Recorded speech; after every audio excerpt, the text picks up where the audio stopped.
The opinions and views expressed in the following program are those of the speakers and the host, and do not necessarily reflect those of Yoakley Scott Corporation and your sports network. Yeah, I've been closer to Jesus before, so can you help me out? Oh, can you help me out? Am I on my own? Am I on my own? Or can you help me out? Am I on my own? Am I on my own? Or can you help me out? Can you help me out? I've been scared to look at my soul.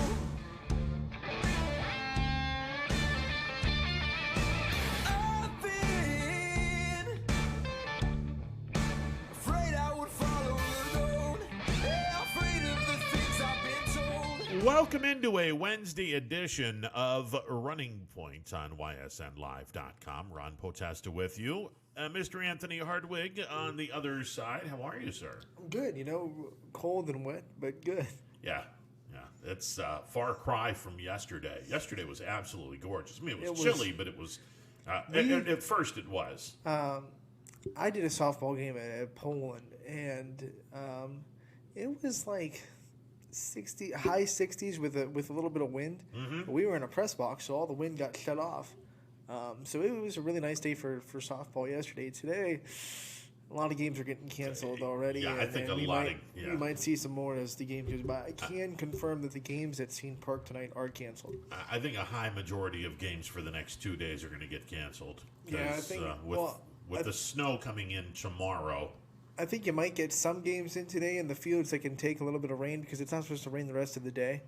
So in the fields that can really absorb the water that we got this morning, I don't know how much every area got. In Boardman, I mean, we didn't get hammered with rain. Yeah, it's wet, but it's not like it poured. So I think some fields might be able to be at least playable by 5 o'clock. But I think most games will probably get canceled, and you'll have to stay tuned to YSN. We'll definitely keep everyone updated on our cancellations. Like I said, all the games at Scene Field tonight that were scheduled for tonight are canceled. Yeah, I was at Scene last night for a you were telling me, JV game, Ursuline and Western Reserve. You were telling me off air you got some hits. Yeah. Some beat up. Yeah, I took one off the leg, took one off the hand. That's all right. I mean, it's part of the game. Ursuline wound up winning in 5 innings. And in the softball game last night, you don't see this too often, but I did see the batter fouled the ball right into her helmet and knocked the helmet off of her. It went up into the brim. Yeah. And it was like, oh, you don't see that too often. Fortunate that the ball didn't go off her face first and then off the brim. Good thing a lot of the softball helmets have that face mask to. Yeah, they get the football helmet that looks like it looks like a football helmet, and it's got a brim, almost a football helmet with a brim. Almost. Yeah, exactly. So I mean, pretty nice. We had some. I want to kick things off with. How about Springfield last night? Their pitching staff was dominating, especially Seymour with a no hitter. Mitchell Seymour for Springfield threw a no hitter in their 14-0 win over Lowville. Springfield, we said they'd be good in baseball, just as competitive as they were in basketball, and they're staying true to that so far early in the season. Yeah, Springfield's going to be good this year. I don't think there's any question about that. I'm going over to the what is it? The EBC, not the NBC. Not the Peacock. Yeah, not the Peacock anymore. EBC. The EBC. West Branch played Alliance, and Gavin Bruni. Gavin Bruni was on the mound for Alliance, so you knew that runs were going to be at a premium. He went the first 5 innings, struck out 14. So only one ball was put into play in 5 innings of work. But Alliance couldn't score any runs, and they wound up losing to West Branch in 10 innings, 1-0. Here's the kicker. For as good as Gavin Bruni has been his entire career, he might be drafted this year. Yeah, that's how good he is. There are talks that he could be drafted. Yeah, he might be drafted because his fastball is draftable. It's in the low to mid 90s. I think he tops out at 94. He sits in the low 90s, and he's got an awful lot of movement on his pitches. They're winless this year. How does this happen? How do you have a dominant pitcher and you're winless? You don't score for 10 innings. Yeah, they only got one hit yesterday. And West Branch has some good pitching, who pitched too. for West Branch? I mean, Drew DeShields we talked pitched about out of the bullpen. He went 4 innings, and he struck out 7, and he walked 2. Let's see, David Cunningham went 8 innings. He struck out 15. So, between Cunningham and DeShields, it was pretty solid. Actually, it was a 12-inning game, not a 10-inning game. Was that because they're in the EBC? So was that meeting number 1 of the season? I believe so. So they have to beat each other again. Yeah, I believe that was the first meeting between the two. Whew. Yeah, and then Salem has new lights in their baseball field. Yeah, home opener. They won their home opener 6-2. 6-2. Yeah, 6-2 over Minerva. Yep. So that was a solid win for them as well. Crestview knocking off Campbell. Campbell was 3-0 going into this game. Now this was the first league game for both teams. Sam Campbell wound up getting the victory for Crestview. He was an outfielder when I saw him play his freshman year. He was on Crestview's JV team. He wasn't a pitcher. He was an outfielder. They've got him pitching now, and he struck out 6 in the victory. Only allowed 2 hits in the 5 innings. So solid win for the Rebels. They go to 1-1 in the campaign, 1-0 in the league. Just a solid win for Crestview. And I got a text from Coach Seidel, who's become a great supporter of YSN, and he's on the Power Hour pretty consistently. He just said that for scouts right before the season, Bruni threw 97, 97, 98 in 3 pitches to scouts, and he is told to be expected. He could be drafted 15 to 25. First round. Yeah. I'm wondering if he. I'm wondering if he gets invited to this draft league. If you're throwing 98, 97, 97, 98. Yeah, I mean, he threw last night, from what I understand, he threw 92, 93, topped out at 94. So, but when you're going to scouts and they say give us 3 pitches, you're probably going to gas it a little bit more than you are when you're trying to pace yourself for a game. No, I absolutely. Yeah. Absolutely. So at least they know, like, his top velocity is 98. Yeah, he's got an arm. There's no 2 ways about that. He definitely has an arm, and he'll have a decision to make. I mean, if he's chosen in the first round, then he'll have a decision to make. Do you forego your college, or do you take your bonus money and go to town? And I think if you're a first rounder, I'm taking the bonus money. Right. If I'm a second rounder, I'm taking the bonus money. If I'm a third rounder, I'm taking the bonus money. But there's no going back once you make that decision. No, I understand that. Right? No, there is no going back. But of course, with the bonus money, you can pay for your own education, right. Just in case you blow your arm out or your career fizzles. You have Plan B. You have enough money in your bonus. We don't want to speak this stuff into the existence. Well, I mean, but listen, I'm going to, because people need to hear that. The young athletes that think they're indestructible, you better understand. You better have a Plan B for all this stuff. Because if you blow your arm out or you blow your knee out and your career is over, you got to take the money that you got from your bonus and go back to school and get a Plan B. Ron thought that he was indestructible, but then he got a foul ball to his head. And he realized that quickly he was not the indestructible umpire that he thought he was. Look, I'm just saying, you got to get a Plan B in life. Yeah. So what was your Plan B? I didn't have one. That's why I'm saying you got to get a Plan B in life. Don't be like me. Don't be stupid. Don't be stupid. Don't be stupid. Have a Plan B in life. Oh, man. I have Plan Y, YSN. That we're all the way down the alphabet. Yeah, we're all the way down the alphabet. Right after on the corner begging for money and. Yeah, exactly. So another baseball team that I think is super impressive in the early season. How about Canfield? My word, are they talented? They're good. 18-3 over Mooney last night. I thought that game was going to be competitive, and Canfield just put the lights out. Canfield's going to put the lights out on a lot of teams this year. Look, the conference that they're in, they're going to play really tough teams, and Boardman, Fitch, Howland, Harding, they'll give Canfield all they can ask for, but good God, this Canfield team is loaded. And it's not just the seniors on this team. Go all the way back to the freshmen. This team is so loaded, it's scary. I hope that they don't buy into their press clippings and they stay hungry, because if they do, you and I talked a little bit about this before we went on the air. There is a chance, barring any injuries, Canfield goes the distance in Division II. They're D2 in baseball, and D2 is a juggernaut of a baseball division. Oh, yeah. So they'll have a lot to contend with. But I think that, so far, it's so early in the season. Sure. And baseball is so fickle. But so far, Canfield just looks head and shoulders above the Division II teams, at least in the area. Well, this is going to be an awful lot of fun, and I think Ursuline's Division II, they'll give them some problems. Poland is Division II. That team will be heard from as well. Poland is historically a really good baseball town and a good baseball program. But no, Canfield, they're loaded.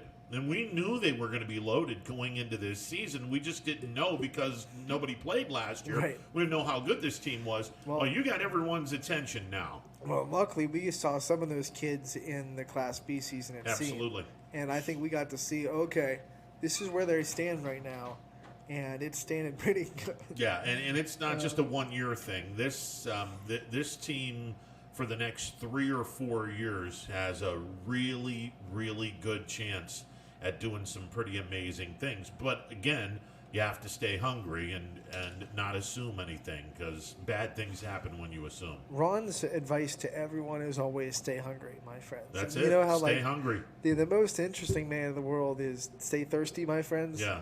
Ron is to stay hungry, my friends. And instead of a Dos Equis beer, he's got like a Snickers bar in his hand. Pretty much. Pretty much. Yeah. Stay hungry. Yeah. I'm not saying get fat. I'm saying stay hungry. Yeah, but see, the Snickers commercials say you're not you when you're hungry. So maybe it's a contradiction. Yeah, I guess. Now, I haven't spoken to you since the play in the NCAA tournament, which would be the women's side, which would be the blatant no call at the end of the game between Baylor and UConn. Look, as far as that's concerned, throughout the game, the refs let some stuff go. Oh yeah, they did. There are fouls on UConn against the Baylor made that they let go. Still shots that UConn fans put on Twitter after the big outrage that the Baylor girl has a hand over their head. So they let a lot go. But at that point in the game, when the game's on the line, this ref is thinking, I don't want to decide the game. But what you miss is if you don't call that foul. You have decided the game. Yeah, exactly.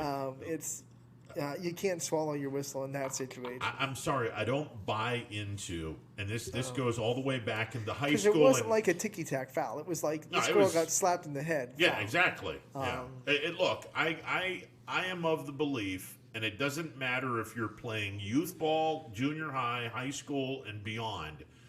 If a foul is a foul, 2 seconds into the game or 2 seconds left into the game, if there is a foul, you call the foul because it's a foul.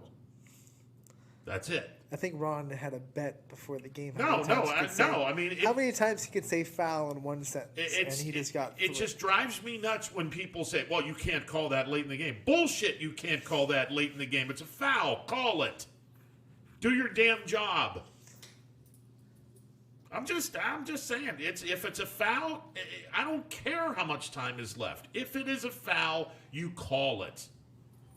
It drives me nuts when people, when fouls aren't called late in the game. Well, he has to swallow his whistle. No, he doesn't. It's a foul. Call it. Yeah.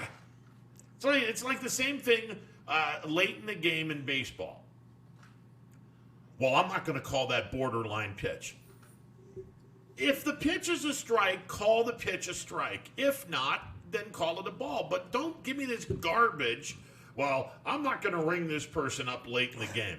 Get out of here with that crap. You know the beauty of it, Ron, though? It's not a strike unless you say it is, because you're the umpire. Well, see, that's the reason, or one of the reasons why umpires that feel that way, that think they're that way, need to get kicked out of the game. Because it's not your decision. It is the rule book's decision. And the rule book is hollow of the knee to the bottom of the armpit on the inside or outside of the plate. Call the damn pitch a strike. If it's a strike, call it. Don't give me this, that's not my strike. Hey, you've extended the strike zone before. Well, I extended the strike zone in a scrimmage because we needed to have these kids play some baseball. Strike. But again, it's a scrimmage. And I'm not going to sit here and have these kids play 2 innings worth of ball because no one could throw a damn pitch in the strike zone. Lesson learned. Throw the strikes or you don't get to play. That's it. Oh, man. Back to some scores. Ursuline softball is a team that looks mighty impressive. Julia Nutter doing what she has done best for a while for the Ursuline softball team. She went 4 for 4 last night in their 23-1 victory. We always expect good things out of Ursuline softball. 23 runs. Now, if their game stands tonight, they have a tough task in Howland down at the YSU softball complex tonight, so we'll see how they handle that. But 23-1 last night over Geneva, and the Irish softball team is on a roll. Yeah, they're off to a 2-0 start. Early on, I want to see a little bit more of this team because obviously you want to get better competition for them.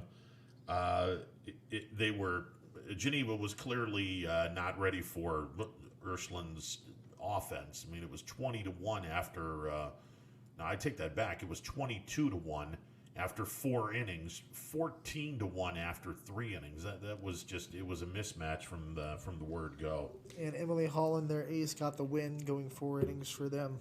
But they were able to give some other people some experience in the circle as well after, as you just said, they were up by a lot after a couple innings of play. So they didn't need to waste Holland's arm with that game. So I was interested in watching Fitch. They suffered their first loss last night. Painesville Riverside beat them 6-5, but in the 7th inning. Yeah, here's the thing. Tied in the 7th, and Lydia Spalding, did she pitch last night? She did. She pitched 4 innings. Okay. And she gave up 2 runs.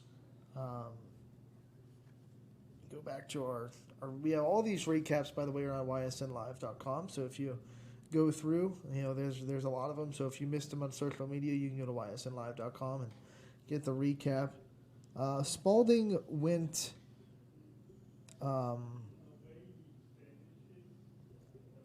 3 for 4 at the plate with a double and an RBI, and she got the start in the circle. She lasted 4 innings, struck out 8. So yeah, didn't finish the game, didn't pitch the whole game. So she wasn't on the circle when Riverside scored their go-ahead run in the 7th. Yeah, they scored 3 in the 5th inning to go up 5-4, and then Fitch tied the game in the bottom of the 5th. You got to remember, Spalding threw Saturday and Monday. Yeah. And Steve Ward made the decision in the 4th. Maybe she was losing her command. Maybe she was losing a little bit of her velocity, but he decided that she had done enough, and unfortunately for Fitch, they just couldn't hold the Dams enough. 6-5 loss to Riverside. But they'll get back to it. I think they host Green on Saturday. So their schedule, we talked to Steve Ward last week. Their schedule is brutal. I love it. Riverside is a great team. Yeah, I love their schedule. That's the only way you're going to get better is by playing some really, really good teams. Iron sharpens iron. South Range getting their doubleheader sweep, home and home sweep of Niles. Was it a combined no-hitter? Yesterday, South Range rolled 21-0. Yeah, Stakowitz came in. I think she's going to be one of the girls that gets to relieve Bree Kohler this year. So Bree Kohler got the start. Stakowitz came in and finished things. A combined no-hitter for them.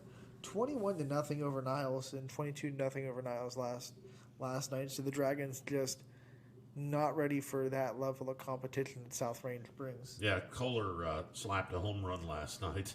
3 RBI for her as well. It's they're going to be good. Next year when she goes to YSU, I have to imagine Coach Campbell will start her in the field and at the plate and have her hit. I mean, she's pitching, and she's a good pitcher, but they're so deep in the circle right now. She might not be pitching right away. She might just be in center field and be able to hit. But her bat is nothing to turn your nose at when you're a Division I college. Oh, no. So she's going to be one of those, like Maddie Lusk, she's going to be a pitcher that hits. And that you see that a lot more in softball than you do in baseball. Yeah, it's going to be fun to watch some of these kids stay home and play for the Penguins in the next few years. I'm excited for the YSU softball program because they're starting to get a lot more of the kids from around here and convince them to stay home and play softball for a mid-major Division I program, and that's going to bode well for YSU the next few years. Yeah, and really, Lydia Spalding, who we just talked about, and Bree Kohler were both getting looked at by Penn State, and it was pretty much down to those two.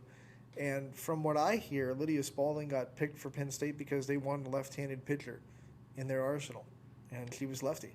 So, I mean, Bree Kohler was breaths away from getting recruited to Power 5, and she didn't, and she decided to stay home and commit to YSU. Nothing wrong with that. No, that was back in the day when, well, not really too long ago, only 4 years, but back then you could commit your freshman year of high school. So Bree Kohler was committed before she stepped foot at South Range High School softball.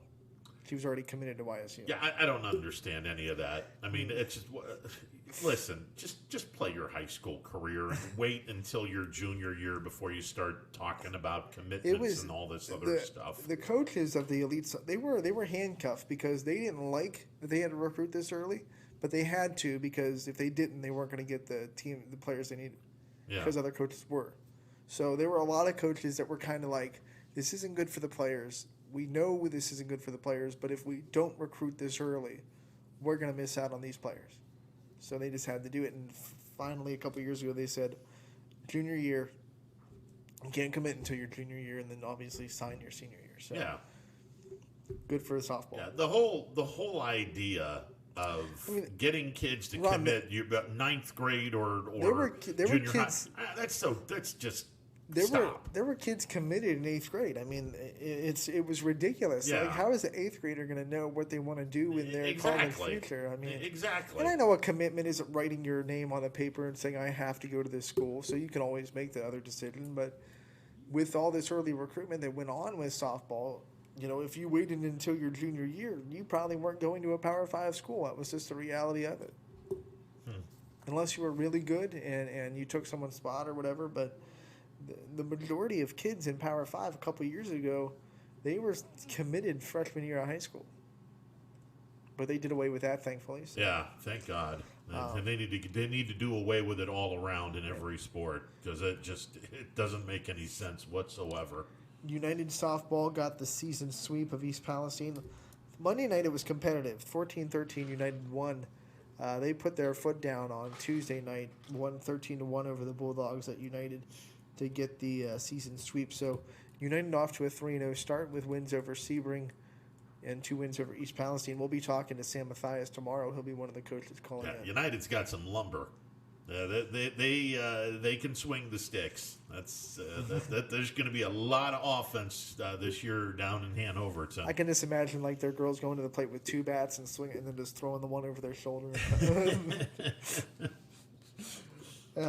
So Poland got their season sweep over Struthers 6-1. Katie McDonald launched 2 home runs in their win, and she also pitched well in the circle. So that was the game I got to broadcast. The 1 home run that she hit, her second, was just one of the hardest hit softballs I've ever seen. Just launched to left field into the trees down at North Elementary School. The squirrels were screaming because their nests were in serious danger. Were they going, or were they going?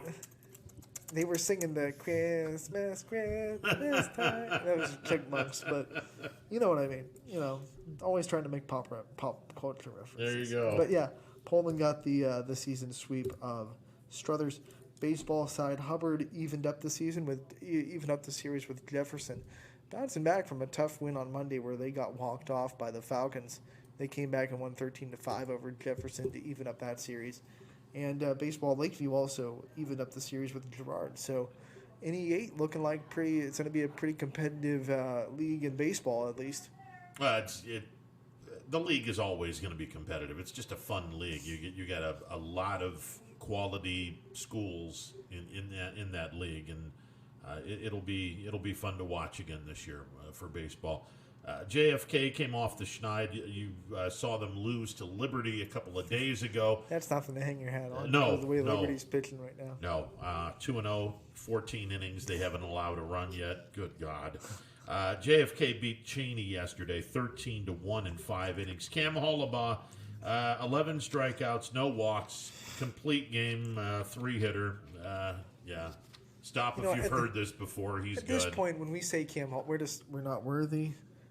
Yeah. We're not worthy. He comes down as one of the better athletes. I've never seen someone like this that not only goes multiple sports but just dominates at multiple sports like this. It's been a while since we've seen an athlete at this caliber. I mean, he might win Trumbull County Baseball Player of the Year very early. Yeah, he's got to be one of the horses that's in the front for that race. And we've made mention. Hollabaugh became just the second kid in Trumbull County to win Trumbull County football and Trumbull County basketball players of the year, joining Nick Cochran back in the late 80s. Who is now Gerard's AD, I think. Yes, he is Gerard's AD. So I'll be curious. I'll be curious to see if Hollabaugh can do what we all believe is a very real possibility of him winning the baseball player of the year. The trifecta. Indeed. So we'll see what happens there, but it was good to see JFK get off the schneid and get a victory. And I'm just going to say, this speaks for what Liberty is doing, and they're a D3 program. I think a lot of folks better be on alert when you play Liberty. You're going to be going up against some pretty good pitching early in the season. I know it's early, but 14 innings without allowing a run, that's pretty impressive.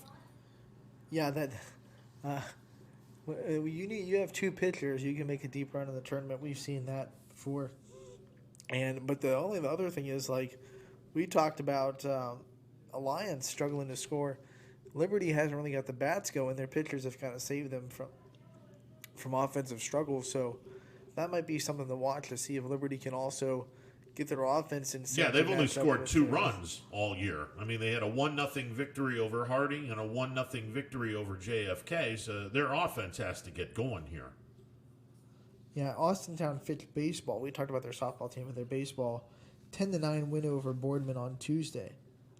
So they're looking pretty impressive, and we talked about how hard that league is going to be. That game proved it. 10-9, they win over Boardman. Well, this game was nuts. Because Boardman jumped out to a 3-0 lead in the top of the first inning, and then Fitch came back with 2 in the bottom of the first, and then in the middle 3 innings, the 4th, 5th, and 6th innings, they scored a combined 6 runs. So they took an 8-3 lead into the top of the 7th inning. Boardman scores 6 runs in the top of the 7th to go up 9-8. Fitch ties the game in the bottom of the 7th inning. And then they go extra innings, and Fitch walks him off with a run in the bottom of the 10th to win 9-8 or 10-9, excuse me. So tough way to lose for Boardman. Fitch goes to 3-0 on the campaign. Boardman's still looking for their first win. They're 0-3 overall, 0-2 in the league. Welcome to the fun and crazy AAC. Yeah, what is this? The red tier, the mauve tier, or the periwinkle tier? I think I'm just gonna go with red. Yeah. I don't want to play in the periwinkle tier. Well, I mean, the periwinkle tier is pretty amazing. Just saying.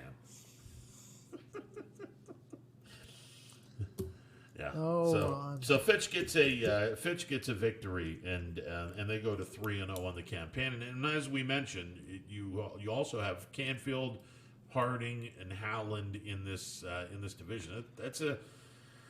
competitive-wise, it's right up there with the NE8 and right up there with all the other divisions and conferences and leagues that we have in the YSN family. Mother Nature robbed us of what might have been a really good matchup tomorrow night because Canfield was going to go down the street and play South Range tomorrow night, but that game has already been canceled because of the weather that's expected for tomorrow. So yeah, that would have been a fun one, I think. You know stuff is going to be pretty bad when they're already saying, "Oh yeah, tomorrow we're not even going to try it." It's the snow is going to be because baseball and snow go together like oil and water. Not only the snow, but I mean it's going to be 32 with winds, so it's going to feel like it's 23 out there. Yeah, leave it to the major leaguers to play in that stuff. We're not major leaguers, so we're just going to play. I don't want to get frostbite in center field. Definitely not. Sitting there, I tried to catch the ball, but the top of my finger just chipped off.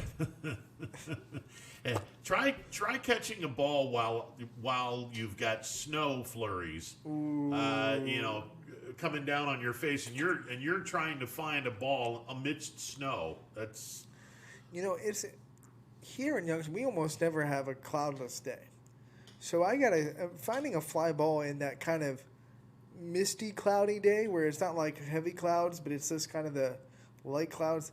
That's got to be really tough because I imagine those little white puffs really mess with trying to find a baseball in the sky.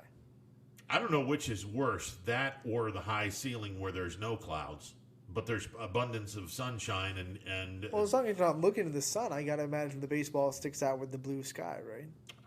I've never caught a deep fly ball. Yeah. Shocker, I know. Yeah, one would think.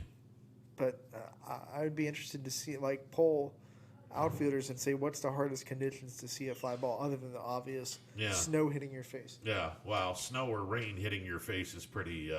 That's pretty tough. I've always you're going to catch the ball and your body just says, "I gotta sneeze." Yeah, that's another one. I don't think I've ever seen it to where a kid's going back because you can't sneeze with your eyes open. That's physically impossible to sneeze with your eyes open. You got to shut your eyes when you sneeze. So let's say and now you got to sneeze. What the heck happened there? You drew a bead on it. Well, Coach, I had to sneeze. You're not going to believe this, but I had to sneeze, Coach. My body just maybe it was the pollen or I looked into the light. I don't know, but I sneezed. Yeah, there you go. The home field advantage. Well, we have a bunch of pollen over there in center field beyond the fence. The fans in left field have bags of pollen. They're just throwing it at the opposition. All right, 330-886-0813, the MP Vivo Heating and Air Conditioning Hotline, open for business. Coming up at 1 o'clock, we will chat with Brian Tolnar with the impending snow coming into the area. And it's not going to be that much. I mean, it's a trace up to an inch. But I'm wondering... Too much for April 1st. Oh, absolutely. And Mother Nature is pulling the ultimate April Fool's. It is a cruel April Fool's Day joke that Mother Nature is about to put on us. Think you're in spring? Yeah. April Fool's. Yeah, April Fool's here. Let me throw some dandruff down at you guys. Yeah, thanks a lot. We'll ask him about the if snow this late in the year does any kind of damage to the grass. I would think that it wouldn't. But we'll chat with him about that. Something like 3 or 4 inches, if it's just like a dusting, I think it'll be fine. Yeah, one would hope that it's not gonna destroy anything that they're trying to. I missed it. Who won the match play over the weekend for golf? I honestly, he was missed it. He was in the low 30s. The favorites were nowhere near. The top 16 or the semifinals, quarterfinals. Yeah, it was somebody that was ranked in the low 30s. I know the name, but I can't remember it. That's how bad this is. We're back to normal this week? Yeah, the Valero Open in Houston. This is the penultimate week before the Masters. The American tradition. Hello, friends. Hello, friends. With the cheesy music and that stuff. So we'll talk with Brian Tolnar about this week, and I don't know if I'm going to ask for his opinions on my. I probably will.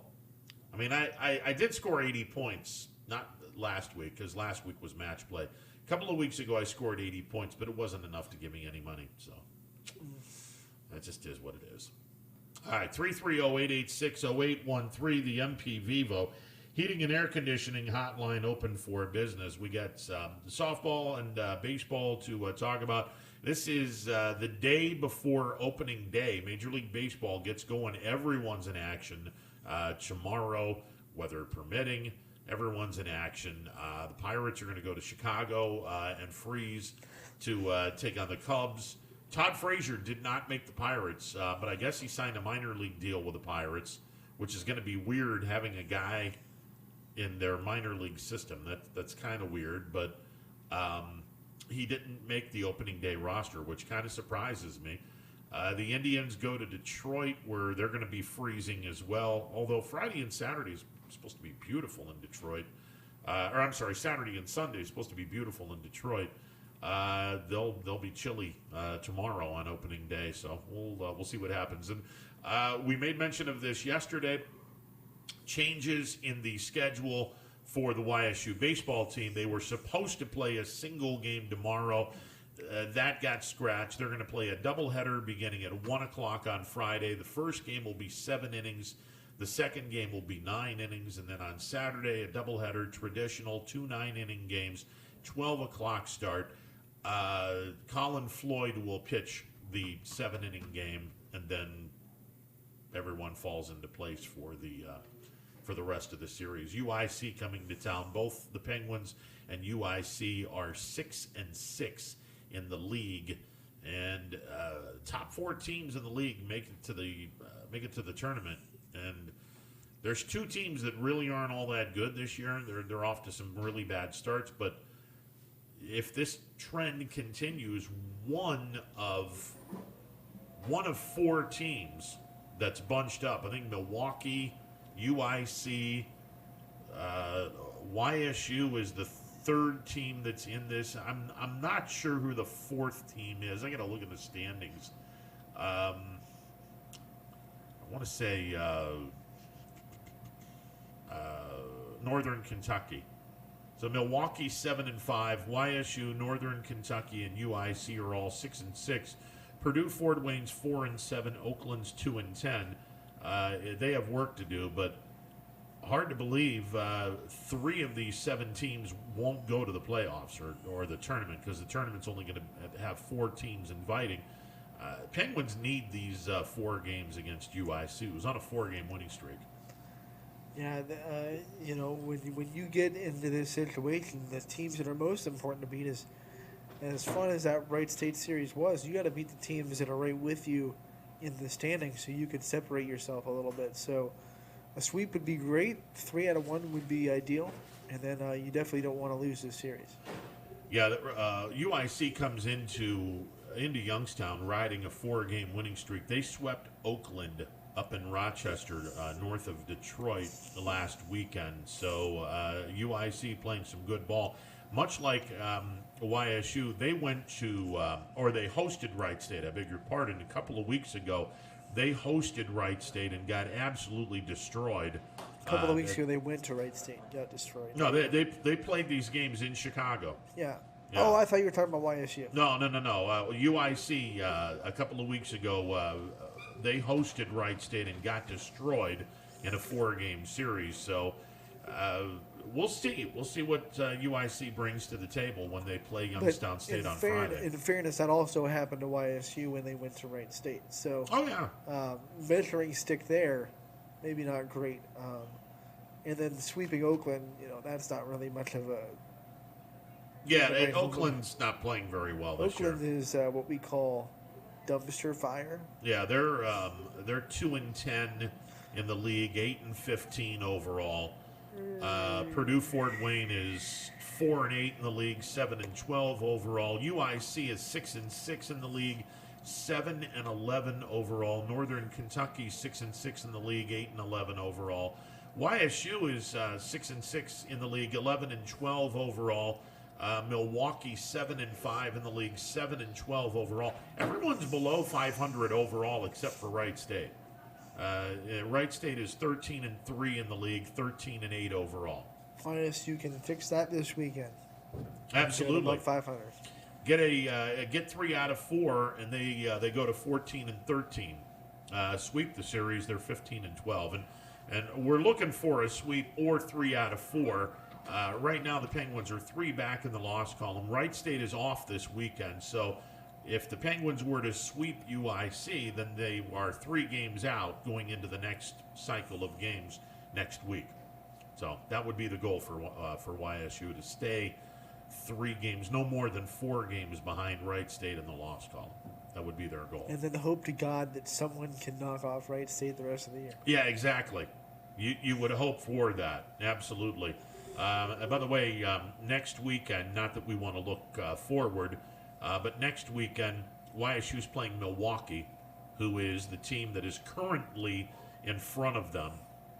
And they'll be playing Milwaukee out in Wisconsin. Milwaukee, for those wondering, they're riding a 5-game winning streak. Milwaukee is going to be playing the Mastodons of, I beg your pardon, they're going to be playing in Oakland for 4 games. So, yeah, Milwaukee might be 12-5, or at the very least 11-5, or at the very least 10-6, going into the series with Youngstown State. So, which makes this weekend series even more important because they have to keep pace. Yeah, you certainly want to be within shouting distance of Milwaukee. Right now, Milwaukee has a 1-game lead on the Penguins for second place in the Horizon League. All right, we're going to take a timeout, take some phone calls, and maybe we can put a crystal ball in front of us and see what we got for Major League Baseball. Maybe we can do that, because opening day is tomorrow, and I'm a little concerned. I have to be honest. I am a little bit concerned about my prediction, because someone who I admire the heck out of said something that is kind of worrying me. We'll talk a little bit about that coming up in a bit. It's a Wednesday edition of Running Point presented by Greenwood Chevrolet on Mahoning Avenue in Austintown. Back in a bit. New things happen all day. Some are good, some not so good. In today's complicated world, while you're busy working, playing, and living life, we're busy helping you make sense of the day's news. And there's only one place where it comes together with clarity, context, and accountability. It's 21 News at 6 with me, Madison Tromler, and Derek Steyer. 21 News at 6. It's what the day's news really means to you. Welcome home to a home made homier with Baird Brothers Fine Hardwoods. Inspiration starts at BairdBrothers.com and is turned into reality when high-quality hardwoods are delivered right to your home. Baird Brothers has the latest design trends: shiplap and skinny lap interior siding, antique oak rustic flooring, and, well, you'll find them all at BairdBrothers.com. Ordered easily, delivered conveniently, enjoyed comfortably. BairdBrothers.com. WRS Wealth Advisors, the area's premier wealth and retirement specialists. Located on South Avenue in Boardman. Hi, this is Jim Myers with Myers Family Insurance, your local Medicare and retirement resource. We're excited to have sports back. Whether you're on the field or cheering from the stands, sports unifies communities and brings hope for the future. We're all one team working together. At Myers Family Insurance, we know the importance of a great team. Our team continues to grow to help you with your Medicare and retirement needs. The annual election period is October 15th through December 7th. Now's the time to make sure your plan continues to meet your needs for the upcoming year. Call today. Hi, I'm Colin Chupa. And I'm Kelsey Clem from K-Squared Marketing. Our boutique marketing firm specializes in media planning and buying, public relations, event marketing strategies, and strategic sponsorships. We can integrate our services with your existing game plan, or we can be your entire marketing team. Your goals, our game plan. Let's win together.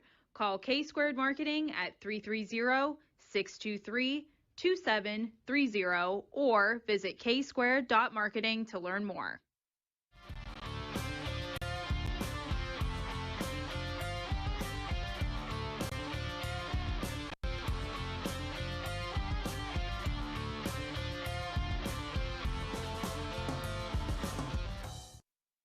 Hubbard Chevrolet, Hubbard can help you get the financing you need regardless of your situation. I'm Tony Page, and I've helped thousands of customers in Northeast Ohio and Western Pennsylvania buy a vehicle.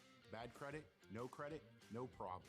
I can get you approved for a low-interest loan and maybe even a low-payment lease on a new car at the #1 Chevy dealership in Trumbull County for 3 years in a row. Visit HubbardChevy.com to get pre-approved or come see me, Tony Page, to get a new vehicle today. Remember, folks, Hubbard can help. Welcome back to a Wednesday edition of Running Point, presented by Greenwood Chevrolet on Mahoning Avenue in Austintown. Ron Potesta with you alongside Anthony Hartwig. Okay, so we always love to have Skittles bets around here. Yeah, Skittles. And I have a Skittles bet going on with our illustrious leader, Mr. DJ. Captain, my captain. I have said that the Indians will win 85 games this year, minimum 85 games this year, to which he believes the Indians will be below 500 or somewhere around 500.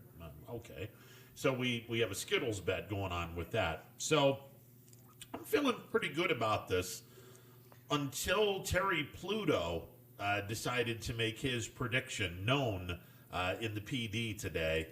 And Terry Pluto is he is all about Cleveland sports. He's just been covering the Indians forever and a day. He has the Indians winning 81 games this year, which is right at 500, right? Which is right at 500, but it's 4 games below what I need. So I'm a little concerned. And then I saw Pacoda standings, which Pacoda is one of those nerdy little simulation type of thing, and they take injuries and whatnot into consideration. They had the White Sox winning high 80s until Mr. Jimenez tore his shoulder trying to rob someone of a home run, and he's going to be out for most, if not all, of the year. They now have the White Sox winning 80 games this year, and because of that, they have moved the Indians up to 86 wins. I know you hate WAR, but yes, they must think that Jimenez's WAR would be way up, because wins above replacement are basically how many wins do you earn your team. Yeah. And if that one man is taking them 9 games out of what he thought they would be, he must have thought that Jimenez's WAR was going to be well. And the other part of that is they don't have a replacement for him. They're kind of they really don't have a lot of depth. So the loss of Jimenez is really going to hurt this team, and because of that, they believe that the Indians are going to be able to pass Chicago and go to second place.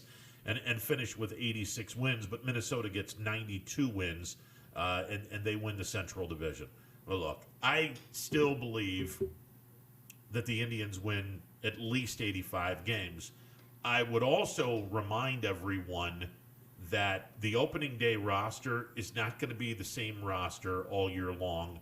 There's going to be a whole lot of changes to that roster, and I just think that, there's a lot of people are crying about the season before it even begins, which I think is borderline stupid. So, you still sticking with 85? Oh God, yeah, I am. Absolutely, I am. If not more. The other thing that has bothered me, everyone's making a big deal out of the fact that the Indians have the lowest payroll. Well, let me educate some people. Yeah, we had this discussion. And I don't want to sound like an arrogant person, but this is reality.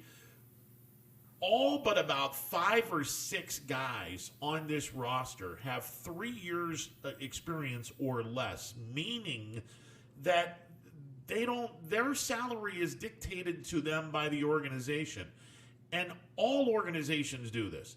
If a guy's been in the league for 3 years or less, they're not going to get paid a lot of money. This isn't just the Indians that do that. Everybody does this. They're going to sit back and go, oh, we'll give you $700,000 or we'll give you $800,000. Shane Bieber's not even making $1 million this year. He's the Cy Young Award winner and arguably the best pitcher in the American League, but he isn't making anything comparable to the other top-notch pitchers because this is his third year. Now, next year, when he is arbitration eligible, now he's going to go to the bank, especially if he has an unbelievable season like last year. Oh, he'll get an unbelievable raise. But for all these people to sit back and go, wow, look at this, the Dolan family, this is the lowest payroll, blah, blah, blah. 20 of the 25 guys are 3 years or less in this league. That's why the Indians have the lowest payroll. The Indians and any team in Major League Baseball, they don't have to give kids playing 3 years or less in the bigs a lot of money. If they want to sit back and go, hey, we're going to give you minimum salary, which I believe is like $650 or $660, something like that. We're going to give you minimum salary. They can do that. That's part of trying to get seniority. Years 4, 5, and 6, that's when you're arbitration eligible. That's when the money comes in. So, the reason why the Indians' payroll is so low, they got a lot of kids that have no control over their salary. And that might, that means they're a young team. Yeah. That might bite them. It could. You're right. It could. I mean, look, I'm not going to be blind to the fact the Indians could very well finish in 4th place this year. Kansas City could beat Cleveland in the standings this year if things go sideways. I agree with that.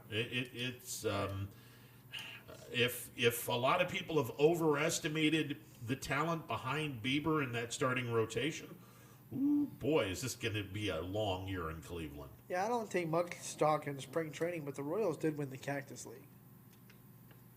And the Dodgers won the Cactus League last year. Yeah. Yeah. We saw what happened to them. Kansas City will be a fun team to watch. I hope so. I think they will be. I think they're going to be. I don't think they're going to finish.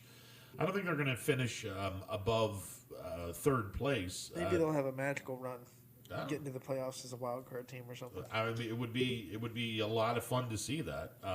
Unlike last year, I'm not going to go against the Yankees this year. The Rays aren't what they were last year, are they? No. They'll be fun to watch, but they're nowhere near as good as they were. I thought the Blue Jays would be better. I don't think they're going to be a threat to New York either. I think New York wins this division, and frankly, I don't think it's going to be very close. I think the Yankees win the division there, and I honestly I think Houston, the Angels, and the A's are the 3 teams that'll probably butt heads all year long in the West. I think Texas is god awful this year. Seattle isn't very much better. I think it's Houston, the Angels, and the A's. If the Angels get any kind of pitching, they could win the division, which would be great. How cool would it be to actually have Mike Trout in the playoffs? He's only been in there once. Yeah. And he got swept. So to get him in the playoffs, and that's what the Angels have always needed. They needed pitching. Was that a wild card team when he was in, or did they win the division? They were actually the 1 seed in 2014. Okay. The Royals won the wild card, went to the Angels, and swept them. Okay. So. Yeah. It was the Angels were the 1. I believe the Orioles were 2. No, the Detroit were 2, Orioles 3, and then Kansas City and Oakland were the wild cards. So Orioles beat the Tigers in that DS, and then the Royals swept the Angels. Royals swept the Orioles, and then obviously lost in 7 to the Giants. Damn you, Madison Bumgarner. I know. Off of 2 days rest, he comes in and pitches 5 out of the bullpen. Yeah. We still had the winning run on 3rd. That was pretty unbelievable. Tying run on 3rd. Yeah. I would have just sent him because, at least you make the short. He probably would have been out by a couple of feet, but at least you make the shortstop make a really good throw with pressure on him. I would have liked those odds better than getting another hit on Bumgarner. Yeah, it would have been fun to watch. Can you imagine that if we had a game tying inside the park home run in the 9th inning of the Game 7 of the World Series? That would have been. Yeah. It would have certainly made the highlights as far as the best Game 7, right? Or one of the best Game 7s of all time. And then it's funny because the Royals opened the next World Series. The first pitch was an inside the park home run. Yeah. In 15. Yeah. So I don't know if anyone's ever opened the World Series with a leadoff inside the park home run before. Probably not. So yeah, probably not. Does anyone stop the Dodgers this year? No. In the National League? I don't think so. I'd love to see Maybe the Cardinals. Maybe the Cardinals. I'd love to see the Padres do this. I'm done buying into the Padres before the season starts because they're always making moves. They're always big in the free agency, but they never do anything with them as far as winning division, winning playoff series. So the Padres always look sparkly, but they have to prove it before I believe in them. Yeah, and if they're a wild card team, guess who you got to play? You're going to have to wind up playing the Dodgers because they're going to be the best team in the league. So you're SOL. But I think the Cardinals, they picked up Nolan Arenado from Colorado this year. That's going to be a big boost. So I think the Cardinals might have a chance in the NL. I just don't know if they have enough pitching. Normally, I'm really sky high on the Cardinals, but they got Yadier Molina back. Yeah, and he can make a average pitcher good with the way he leads his pitching staff. No, I agree with that. So I think the Cardinals. If I had to pick one team in the NL that had a chance, probably the Cardinals. The Central Division is going to be a lot of fun. Braves will be pretty good. Yeah, the Central Division is going to be a lot of fun because other than Pittsburgh, you can make a case for all four of the teams in the Central Division outside of Pittsburgh to win that division. The East. Yeah, you're right. The East, it's the same thing with the East. You can make a case for New York, Washington, Philadelphia, and Atlanta to win the division, except for Miami. You can make a case for those four teams.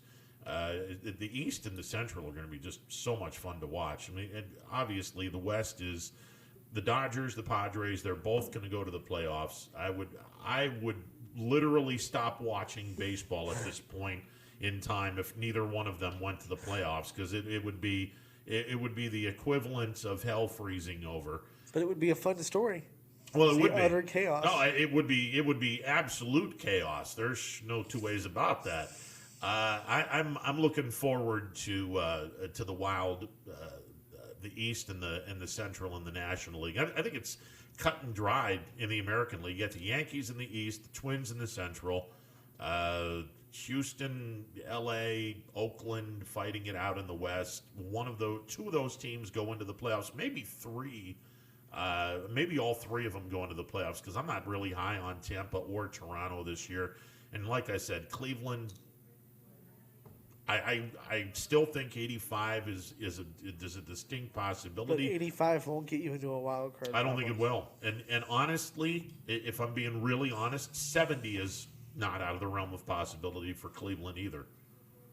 So 92 losses, 85 wins, somewhere in between there is what we're going to see with Cleveland this year.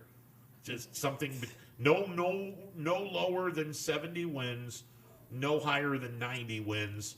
Somewhere in between, you're going to see the Indians. With 50 Skittles on the scale. Yeah, exactly. But I honestly, I think 85 is where the 85, 86, 87, that's where the Indians are going to land. But I'll flat out say it wouldn't surprise me if they shit the bed and wind up in the low 70s. Okay. So here's a question. As an Indians fan, what's the number that would make you say they had a season that met expectations? Or they didn't have a bad season? 85. The 85? 85. If they have less than 85, it's a bad season? If they have less than 80, it's a horrible year for the Indians. I grossly overestimated this team if they go less than 80 wins. But I think 85 is where they're going to sit, somewhere in there. I still think they have the best manager in that division. And that's one of the reasons why I have him at 85. So, despite his transgressions in the offseason, he's still a great baseball manager. Well, he didn't do anything. He knew about some stuff and lied about it. Well, I mean, that's to be determined. I mean, and by the way, they're not the only team. The Mets and the Angels are both in this as well. I get it. We're going to talk some golf.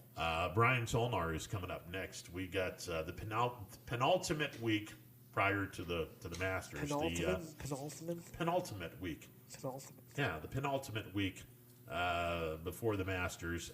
We have the Valero Open this week, somewhere down in Houston. We'll talk with Brian Tolnar. And they won't dodge snowflakes like we're going to tomorrow. No. Yeah. Texas already got their winter weather. Yeah, they got their winter weather, and they're still trying to shut the state down. Boy, literally. No kidding. We'll take a time. I'll be back in a bit. Stick around.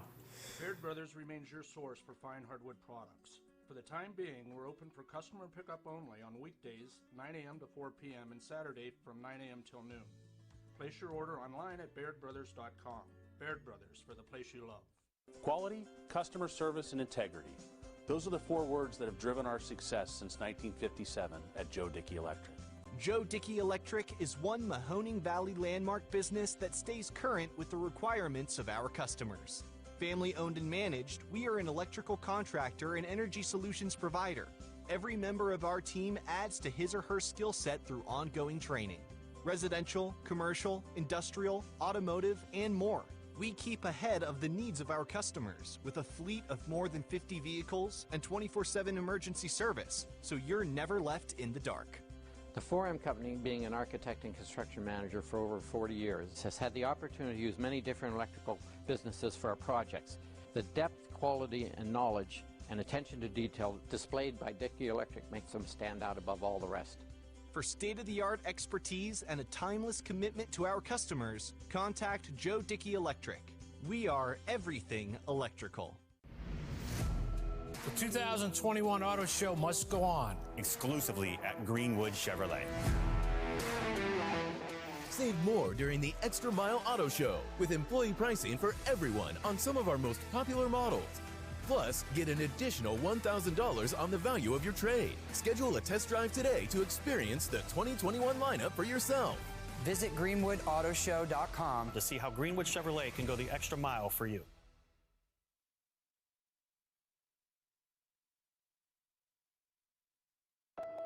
News doesn't stop after the sun goes down. Sometimes you just have to hustle to get it. At 21 News, no matter how far it is, no matter what it takes to get there, we're working to bring you the best stories and the freshest content at 11 p.m. with the context and clarity that makes it worth staying up for, no matter what time it is. 21 News at 11 with me, Aaron Simonek, and Derek Steyer. 21 News at 11, news that's worth your time. Welcome back to a Wednesday edition of Running Points. Ron Potesta with you alongside Anthony Hartwig, who is diving into his cookies as we speak. We have the Brian Tolnar graphic. You didn't have to tell people that. I could have just hidden. Well, I mean, I can't hide the noise that you're making right now. You have to turn my mic up. Well, I mean, I'm a fatty. Well, no, you're not a. I'm a fatty, trust me, and it ain't PHAT. Hey, it's the baseball softball season. You got to eat because you don't get time to eat before you go to a game. I bought a big ass bag of sunflower seeds this couple of days ago. Can you have that at baseball? I'm going to. Yeah, I'm going to. They did away with the no sunflower seed rule. I saw kids eating seeds yesterday, so I mean, it is what it is. All right, let's go to the phone lines where we have Mr. Brian Tolnar from Mill Creek joining us on the MP Vivo Heating and Air Conditioning Hotline. Brian, how are you today, sir? How about you throw my man Anthony right under the bus and then back and right over him again? Yeah, it's it is what it is. I'll get it back for you, Brian. Don't worry. He'll get me back. Trust me. He's very good at that. Hey, I gotta ask you before we get into the PGA stop this week. Snow in the forecast tomorrow, and according to the meteorologists over at TV21, anywhere from a coating up to an inch of snow. What does snow this late in the season do, if at all, to the golf course? This time of year, it's not bad, and the reason I say that is you don't have a string of consecutive nights where it's into the 20s, it's into the teens. It stays in the low 30s, so you're fortunate with the 10-day forecast to be 50s, with the exception of tomorrow. Obviously, 35, I believe, is the high. Going down, I think, 24 or 26 or something at night. But we bounce back. Come Saturday, it's up in the 50s, lower 60s, and then the next 10 days look pretty good. So, this time of year, you're not so much nervous about it as you are in the fall, because you could get that extended 7 days, 2 weeks, 10 days that really could throw some havoc at you. But, fortunately for us, it's been, very nice. The growing season started. If you look at all the trees throughout the park and on the golf property here, I mean, they're all starting to bud up a little bit. They'll get a little shock tomorrow morning, but they've really skated through a couple heavy frosts out of the gate. But, for the most part, we're fortunate to say we're pretty lucky, and conditions will stay the same, and it won't be very damaging to us, if at all. I would say, if you put it on the radar in the fall, I would say 90% I'd be nervous, and in the spring, it's under 10. So, it's like anything, Mother Nature is the big question mark in everything that we do, being a seasonal and an outdoor business, and, she throws some crazy stuff at you every once in a while, and you just hopefully it's not for a long term or extended period of time. Yeah, we said it before. Tomorrow's the biggest April Fool's joke ever by the Mother Nature, because we thought we were sitting in spring and Mother Nature said, you're not done with winter yet. I'm going to hit you with some more snow.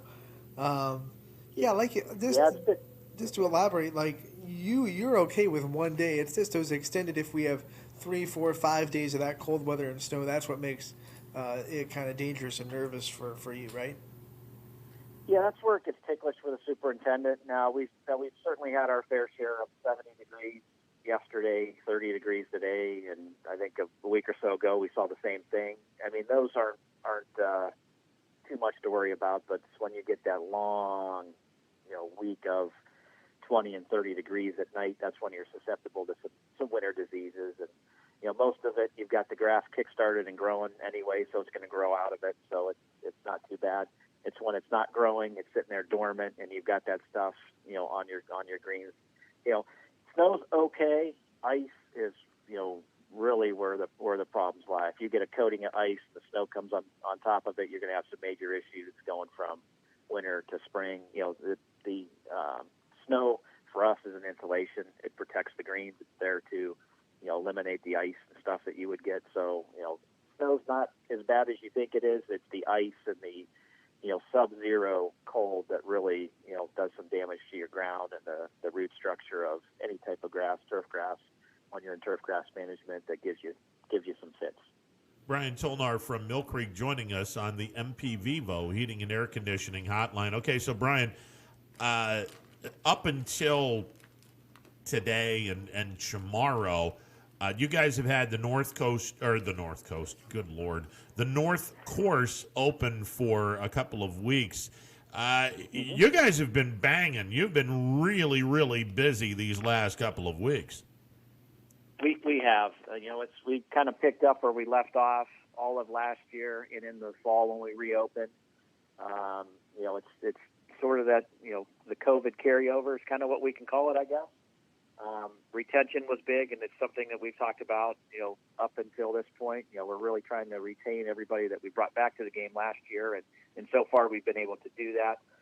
Truth be told, the South and everything, the opening date is the 5th for the driving range, the South, and the par 3. We've went ahead and moved those up to the 1st. With the exception of yesterday, we did have the front 9 open of the South because we were booked from 8:30 in the morning all the way until, I think, 5:38 was our last tee time, and we had play up until when I left here at 7:45. So it was certainly packed. We didn't have any openings on the North, so we ended up opening the South. We probably did about another 88 rounds on the South for 9 holes. But the weekend was Sunday, and last Thursday, that windstorm, we ended up losing 2 trees on the North. Guys went out and cleaned those up. No sooner they got those cleaned up, we had about a dozen fall on the South course. Nothing that did, major damage, but, when you're talking about big, massive old trees, any type of trees that you see throughout the metro parks have been here for hundreds of years. And our guys were basically spending the better part of 2 and 3 days cleaning those all up. So, maybe we would have gotten the back 9 open yesterday on the South, but they still had a lot of tree removal and trunks and stuff to haul out of there. But, we'll be ready come tomorrow, although Mother Nature's not going to be ready for us, but we'll be ready for the weekend, having everything opened up and ready to go. So we're certainly excited about that. Certainly excited to get the driving range open. Had some trees fall on that as well. But they've since been opened up and cleared out. In the par 3, I was just down there this morning talking to our staff. We've got basically the crew doing a soft opening and walking through all the stuff that they're going to see when they open the doors tomorrow, albeit a good day to crawl into it, not being overly busy based on what the weather's going to throw at us. But it's a nice way to start, and it still is the 31st of March, and anything that we bring in income-wise in March to me is a bonus, and anything that you bring in the month of November is a bonus. So you really don't budget for those 2 months, and it's nice to have gotten off to a hot start, albeit the past 10 days, with 2 weeks-ish, as we're close to that with the south because or the north because we're a little bit ahead of schedule. But it's been good. The people have been awesome about coming out, still using the safety protocols, and we basically picked up where we left off of last year with those and with the foam and the cups and the no bunker rakes out and no ball washers out yet. But I'm hopefully certain within the next month or two, some of those will be the restrictions will be lifted a little bit. And, just to get rid of these masks would be nice, too. So right now, if you come in the buildings, any building across the park, you obviously have to have the mask on and certainly doing the social distancing. And we're going to continue to do that, and then we're going to continue to do the sanitation of the golf carts every time that they go out. If a player wants to go out as a single in a cart, we're welcoming them to do that as well. We certainly have plenty of golf carts and pool carts to accommodate both golf courses, and managed through that good last year, and hopefully we'll get off to a good start after this little last bump of winter pushes through. Last summer we talked about all the classes that you guys normally offer, but you couldn't because of COVID. This spring and summer, is that something that could be coming back if the restrictions kind of lay down? Is that something that we plan to see coming back from Mill Creek? Yeah, I think so. Our board ultimately has the final say-so, and they're going to make a determination on the 12th. They asked us last board meeting to get, every director's input on it. And what we've shown on our end is, we're basically ready. We have any of our programming has all the protocols in place. We kind of knew that last year, so we built those into the programs if we had the back half of the year, if we were fortunate enough to get it to open. Certainly it didn't, but what our executive director will present to the board in a couple Mondays or a week from Monday on the 12th, will be basically, each department's outline of where they think they are and what they think they could do. Now, there'll be some limitations to some events, from spectator standpoint, and the concerts, are certainly a question mark for us. The splash pad is a question mark for us in the boathouses because there's a lot of and you don't want to, create crowds and stuff. But, when it comes to camps and programs, a lot of them have opened up in the area with the safety precautions. I just finished up coaching basketball last Saturday, and we've been doing that for 3 months. Everybody was safe. The spectators, you're only allowed to bring 5 per family based on the regulations from the local health department, and we've, reached out to them as well. So, everything that we're going to do is going to be certainly going to be safe, and it's going to be within the best interest of the metro parks. Stuff like the trolley indoor capacities at like 30% or 25%, is going to be restrictive. So we can only host 10 on that to begin with. So if you're down to 2 or 3 people, it doesn't make sense to run that. So that may start a little bit later. But we'll see what they say, and I'm confident that we're ready. We certainly have enough interest with people calling about junior camps and PGA Junior League and all the recreational camps that's going on down at Recreation. They've got soccer. They've got youth and adult hockey leagues ready to go. We've got some camps with the Pittsburgh Penguins Foundation ready to go on the deck rink when we're good there. Volleyball. They've got archery. They've got a disc golf tournament that we have sold out up at the Metro Parks Farm on our disc golf course. They've got, you name it, pickleball and tennis and rackets and paddles and you name it, a couple new leagues at the Par 3 as well for some women and some seniors and some youth as well. So, we're excited for all those to get back. Some of our outside leagues that took the year off, our Sandwich Factory Boys and Girls League at the Par 3 golf course has decided to come back. So they're going to be in the fray. We don't run those, so any outside entity that wants to continue to run and do their thing, we're allowing them to do that.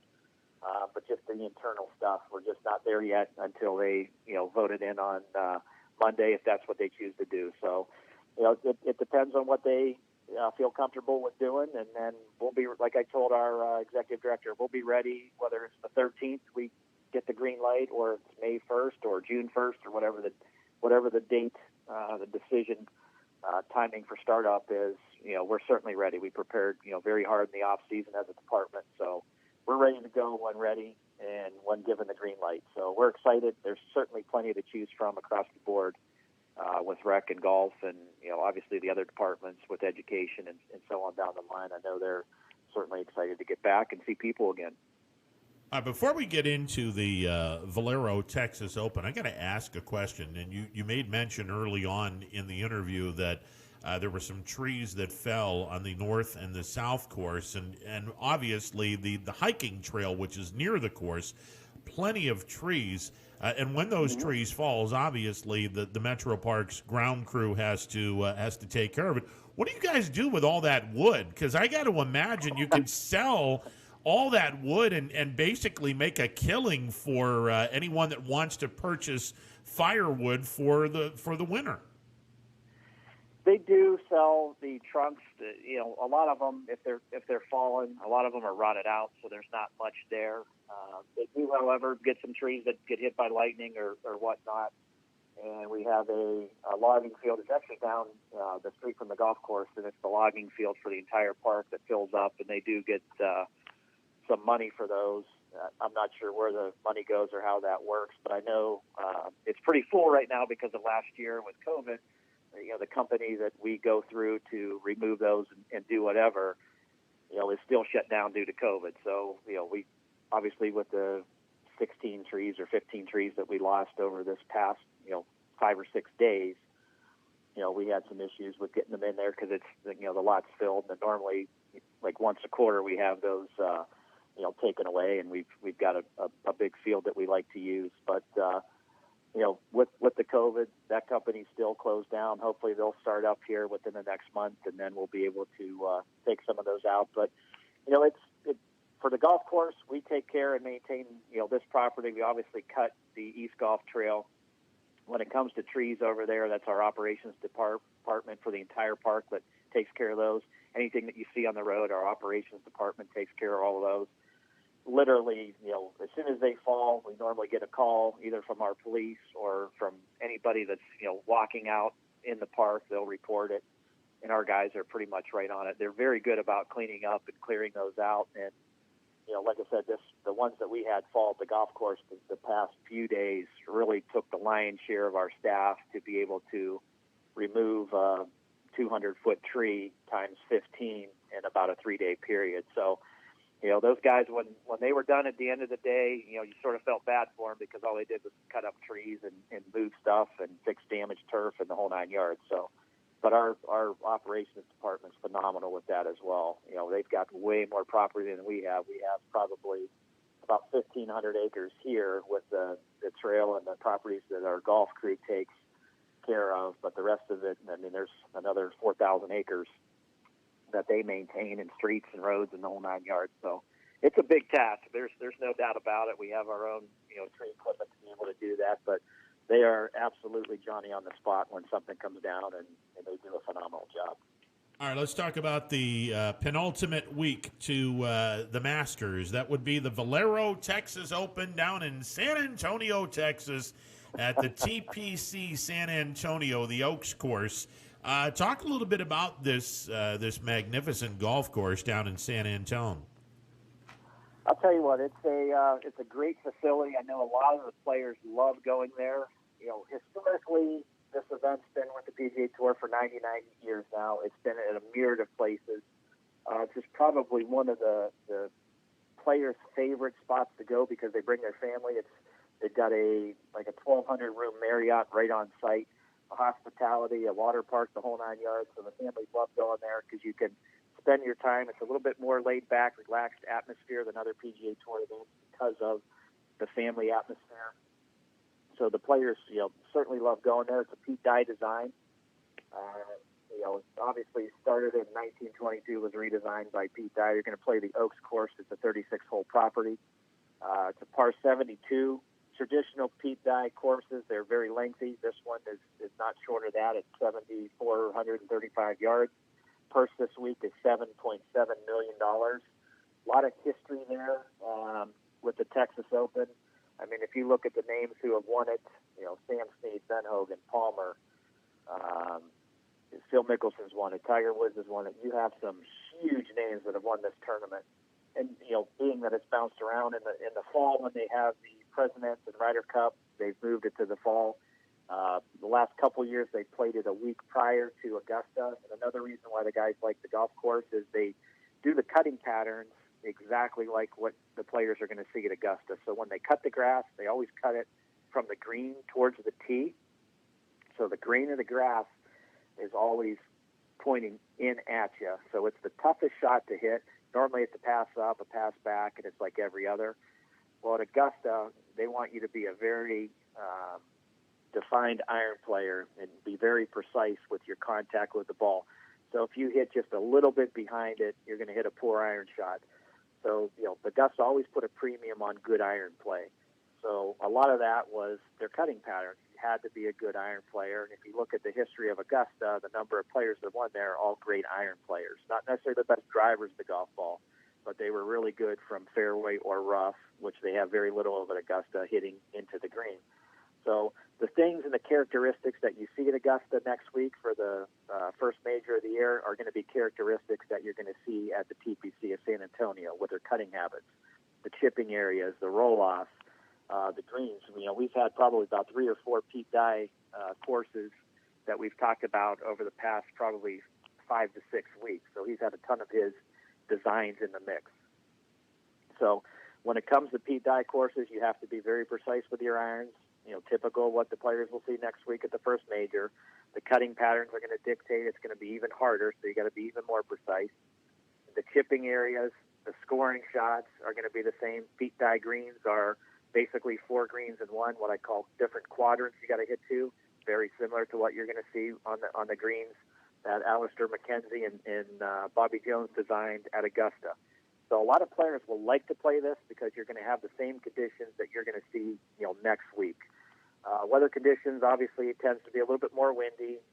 You are above sea level in that portion of Texas, so the ball's going to fly a little bit longer than it's going to be when they go to Augusta. So, I mean, that's going to be the only difference. You know, you're going to have similar par 5s where everybody in the field can hit them in 2. And I think this week, for whoever wins this tournament, it's really going to come down to the par 5s, how well the player can score on these par 5s. They have some healthy par 3s, unlike the par 3s we saw last week with Sergio hitting that hole in one from 135 yards. They had a couple 150-yard par 3s. These ones are all 200 yards with exception of one. You're looking at 213, 207, 241, very healthy par 3, and then another one to finish on the back 9 is 183 yards. So it's just a great event. It's got a good family feel to it. It's got a good closing hole. It's an 18 holes of par 5s that all the players in the field can reach. So if you need to make an eagle and make up a shot or two, it's available. And if the players are willing to make that risk, I think it's, you know, there, and you could see some fireworks coming down the stretch. Winner's check this week is $1.386 million. They're playing for $7.7 million in the purse. So the money's not too shabby heading into a major event where you're going to play for probably $12 to $15 million next week. I think the golf course is just fun to watch. Just like last week's course was fun to watch with the match play, this one's going to be fun to watch because they're going to have similar conditions and similar setups that you're going to see at the first major of the year when the players head to the Masters at Augusta. So it's a great event. Looking at the odds-on favorite, right now Jordan Spieth is the favorite to win this weekend. Not a lot of the huge names golfing this weekend. Right. Who's in your Power 5, and who are some of your sleepers? Well, Power 5 is going to start off with a 2-time champion, Zach Johnson. I just think he's got probably the most top 20s in a lot of his trips there to San Antonio. You know, he's got 2 wins. He's got a solo 5th in 2018. You know, he hasn't done much on the PGA Tour in a while, but when he gets the putter going, he's as good as everybody. He can hit all the par fives in 2, which is normally an Achilles heel for him going to other events. The golf courses are a little bit too long. But I think with his past performance, Zach Johnson comes in at 5 this week. Number 4, we'll go with the Kent State grad, Cory, who's also the defending champion there last year. Shot 20 under. He was the winner by 2 strokes over Charlie Hoffman. To pick up his first win, he got in as a Monday qualifier. He doesn't have to Monday qualify this year.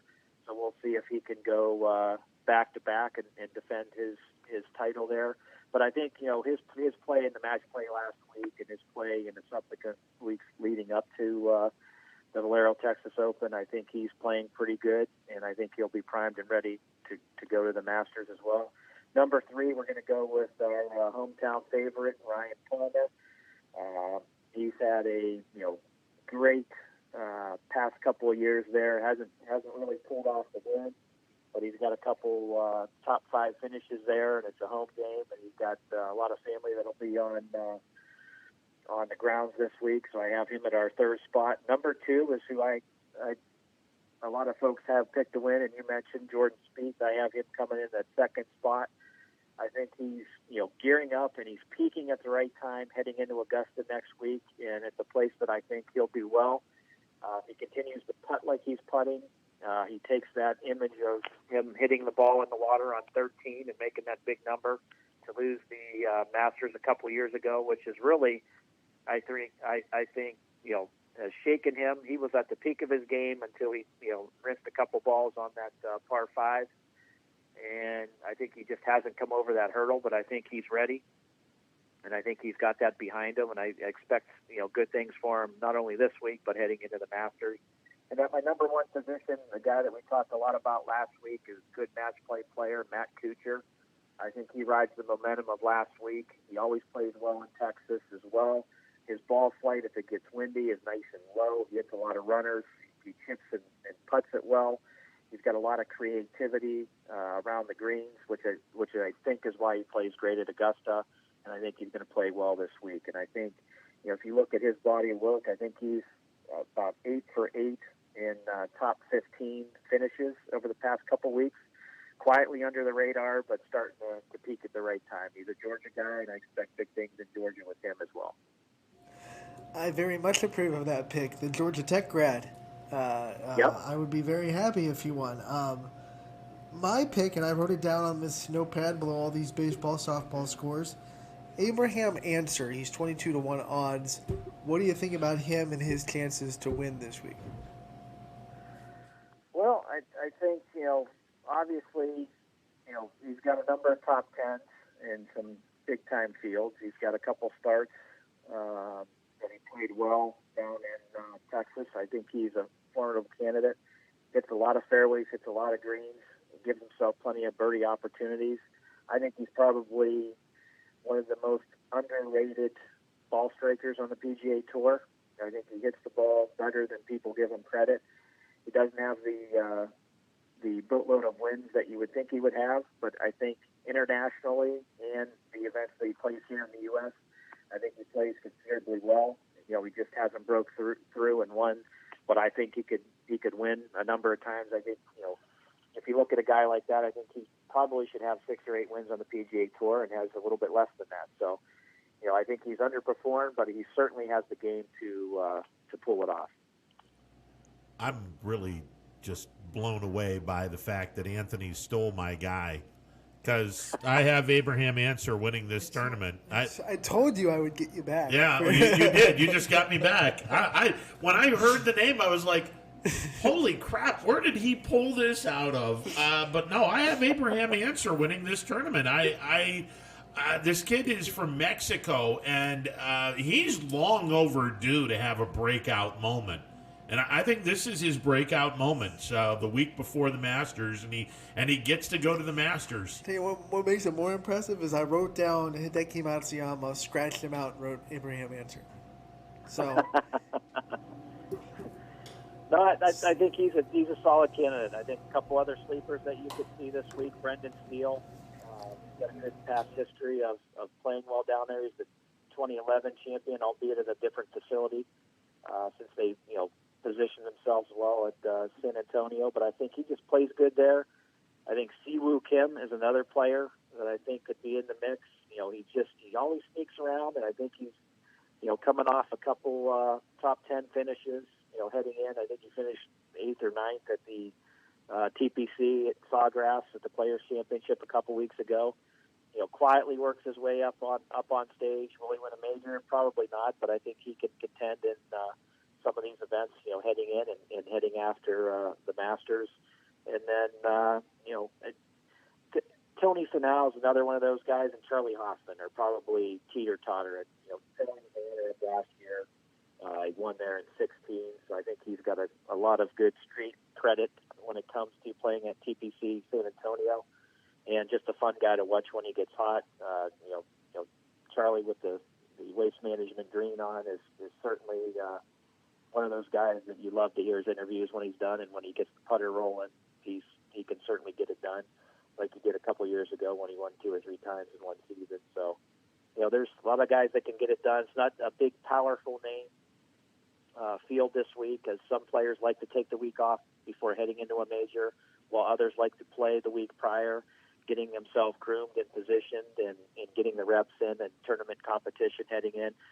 To each his own, whatever the player feels comfortable with, but there's great ways to get it done. There's some guys that have won before heading in, and he won the Masters, and there's some guys that take the week off and have won right out of the gate with a week sitting on the sideline. So, everybody has a plan, and everybody has a way that they practice and prepare for these major tournaments. And I think that there's no better place to prepare than the TPC of San Antonio, just with the way that the golf course is going to be set up, just with the way the players are going to be able to attack, the greens and, have the areas of runoff. It gives you a lot of different ideas on how to play chip shots, whether it's bump and runs, whether it's high flop shots, whether it's, you take it in with the medium height and hit that 2-stop and check type of shot. Stuff that you're going to see next week, you're definitely going to see this week. And I think the players that take advantage of going and playing this week certainly have a little bit of an edge heading into Augusta, because you're going to have a week of playing the same conditions, the same grooming, the same manicuring as you're going to see at Augusta National in a week. Is 14 under way too much to ask for the winning score? I'm thinking you're going to go north of that. I'm thinking probably 17 to 20. I think it's going to be a birdie fest. Wow. All right.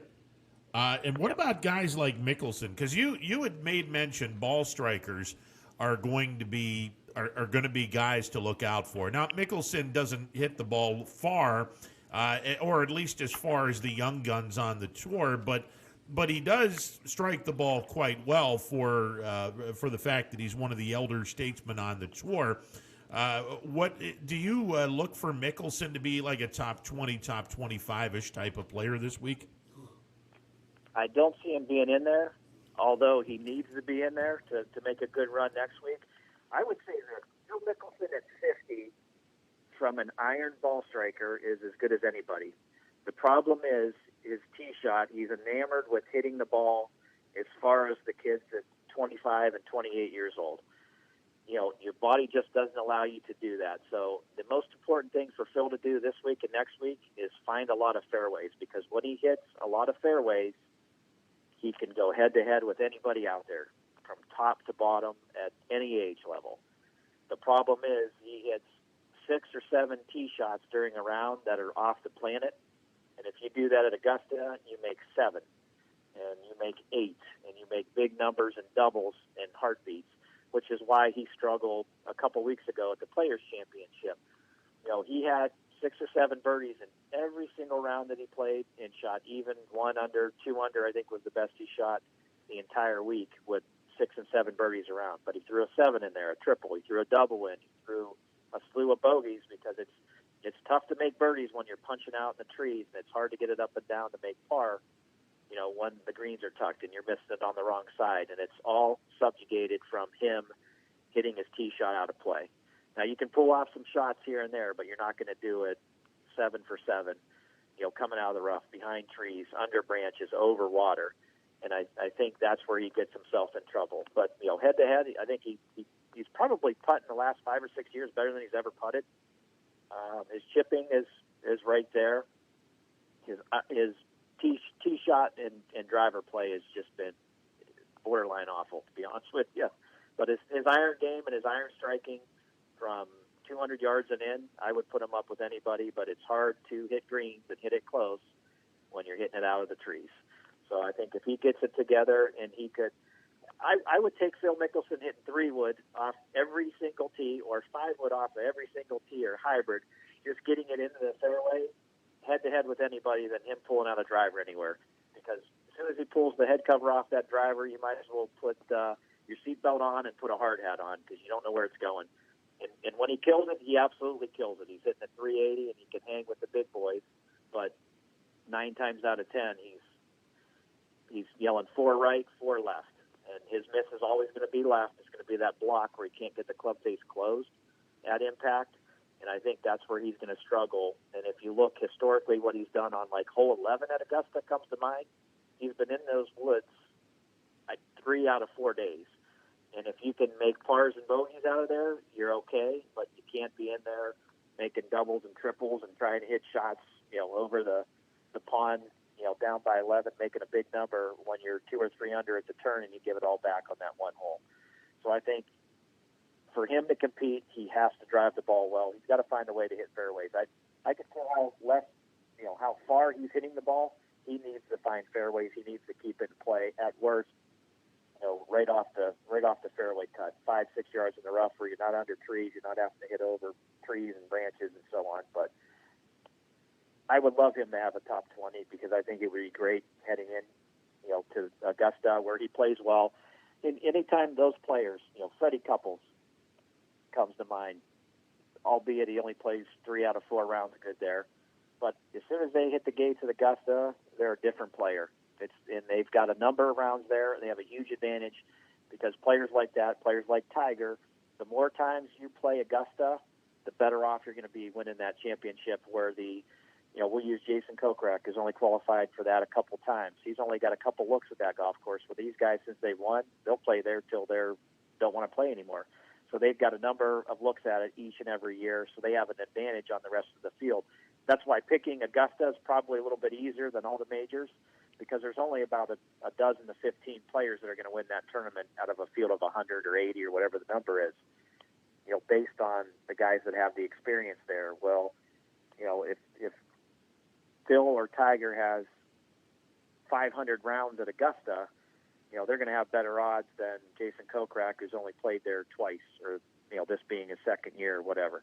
So I think that there's certainly a huge advantage to that at that facility. The Sandy Lyle throws good rounds, and he's 65. Freddie Couples at, 58, 59, however old he is. Todd Watson's played great there, and those guys have played there because they've won in the past, based on their history. So I think, Augusta's a little bit different, but he definitely needs to do something this week to have some momentum going into next week, no doubt about it. And he's got to find a way to hit the fairway. Ron, if you go put $10 on Phil Mickelson, you can win $700. He's 70-1 this week. I want to say he is the only player to win the week prior and win the Masters, if I'm not mistaken. And I believe he did it at the Bell South when he was playing. Remember, he had the 2 drivers in the bag, one that would hook, one that would slice. And he was playing both of those drivers. And I think he played Augusta with both of those drivers. He won the Bell South by 13 shots. He just shot 63 every day. And then went into the Masters. I think he won by 4, 5, or 6. I think it was his second Masters of the 3 that he has. So he was hitting his driver well. He was keeping it in play every year that he won down there. The rest of the time he's been struggling to find fairways. And I think it's because he's so enamored on hitting the ball so far, the Bryson DeChambeau mindset. Just hit it as far as you can, and, hey, I'm 100 yards, but I'm in the rough. That's better than being 150 yards and in the fairway. Well, I don't subscribe to that, and, his results really, acknowledge, what I don't subscribe to. I'd rather take Phil Mickelson hitting a 150-yard club than a 100-yard club through branches over trees all day long because I think he's still solid enough and I think he practices hard enough that I would take him at 150 yards with a 8 or 9 iron as opposed to a lob wedge in the woods where you got to work it and hope it stops and so on down the line. But fairways are number one and key. Brian, before we let you go, you're bringing up something that's really interesting, because you got guys on tour that are in their 20s and early 30s, and then you have the older guard now, the Phil Mickelsons of the world, that are in their 50s, and it's got to be demoralizing to see a kid outdrive you by 60 or 70 yards, but my whole thing with golf is, okay, great, you can hit a ball 250, 300, 350 yards down the field or down the course, but what is the end result? I mean, if I go 280, but I'm in the middle of the fairway and you've out-hit me by 70 yards off the tee, that doesn't mean that I'm going to wind up losing this hole, because in Mickelson's case, like you said, his irons game is so good. He hasn't lost anything on his iron game, and I gotta believe that part of the mental aspect of golf is not really being overly concerned with being outdriven every single hole.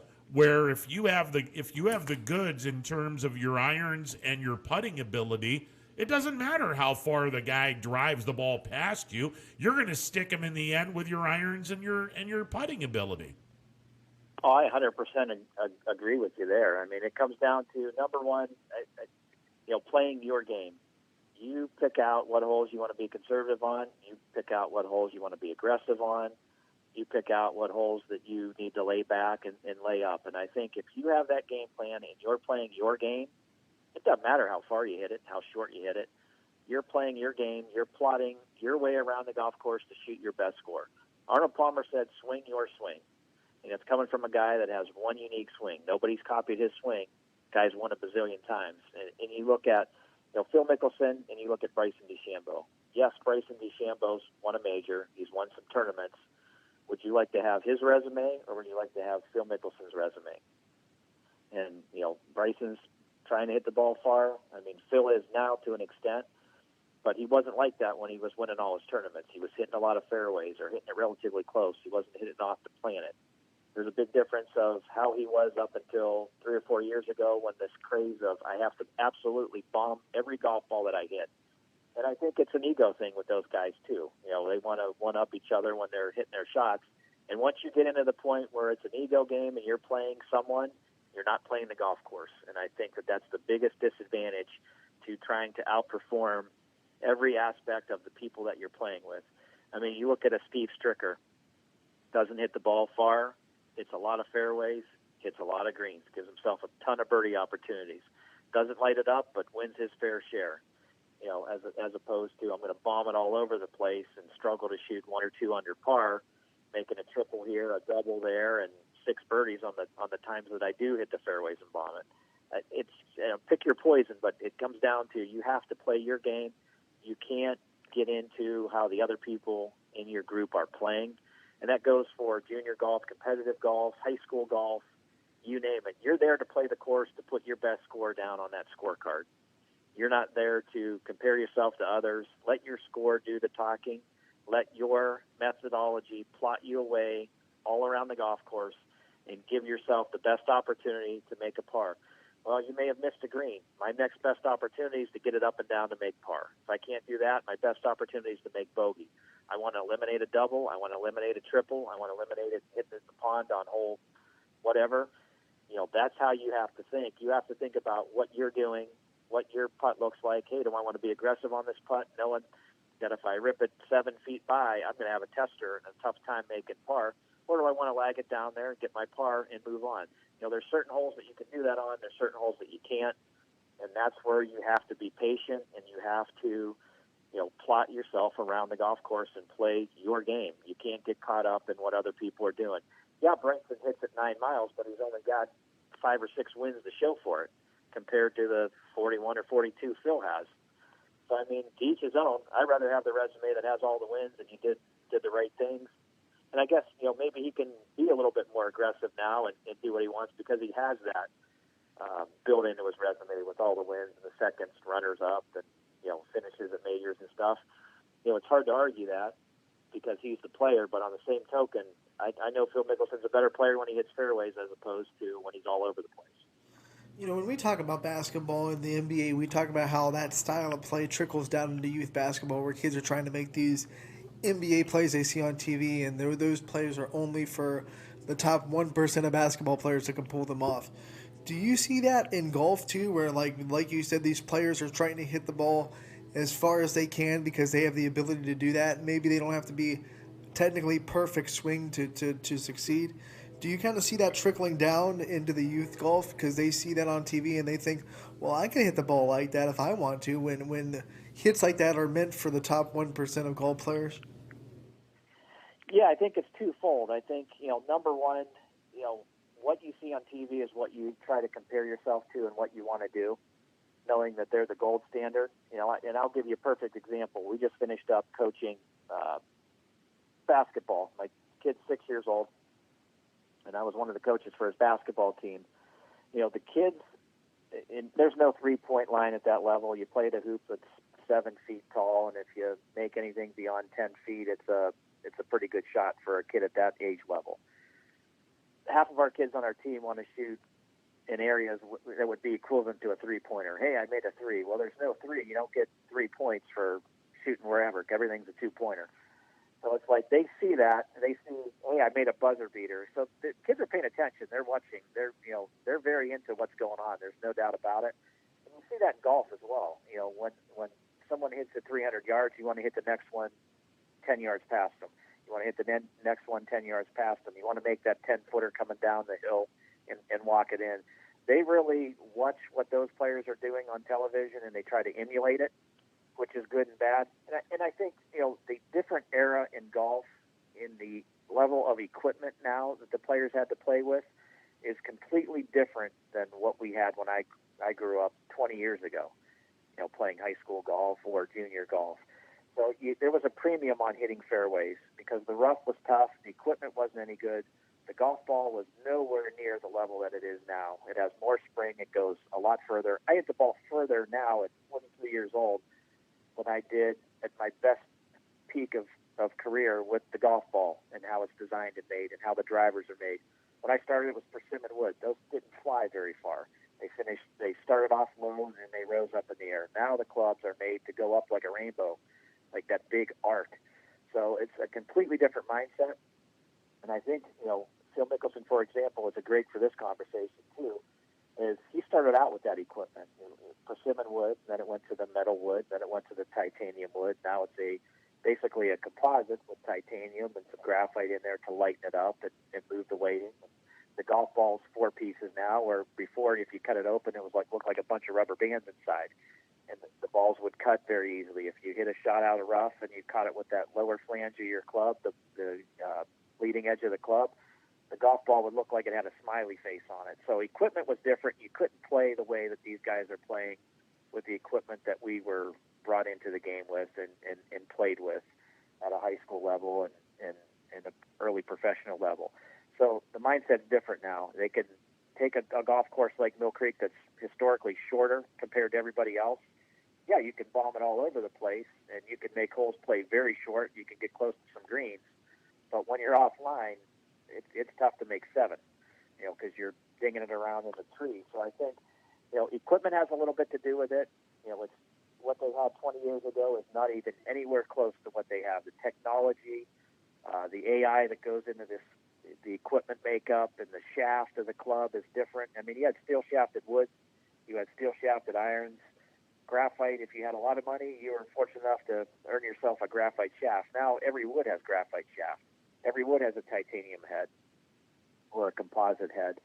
The golf ball is a 4-piece component, which means it goes the maximum it can off the tee, and it's got softness around the greens to where you can stop the ball in a dime.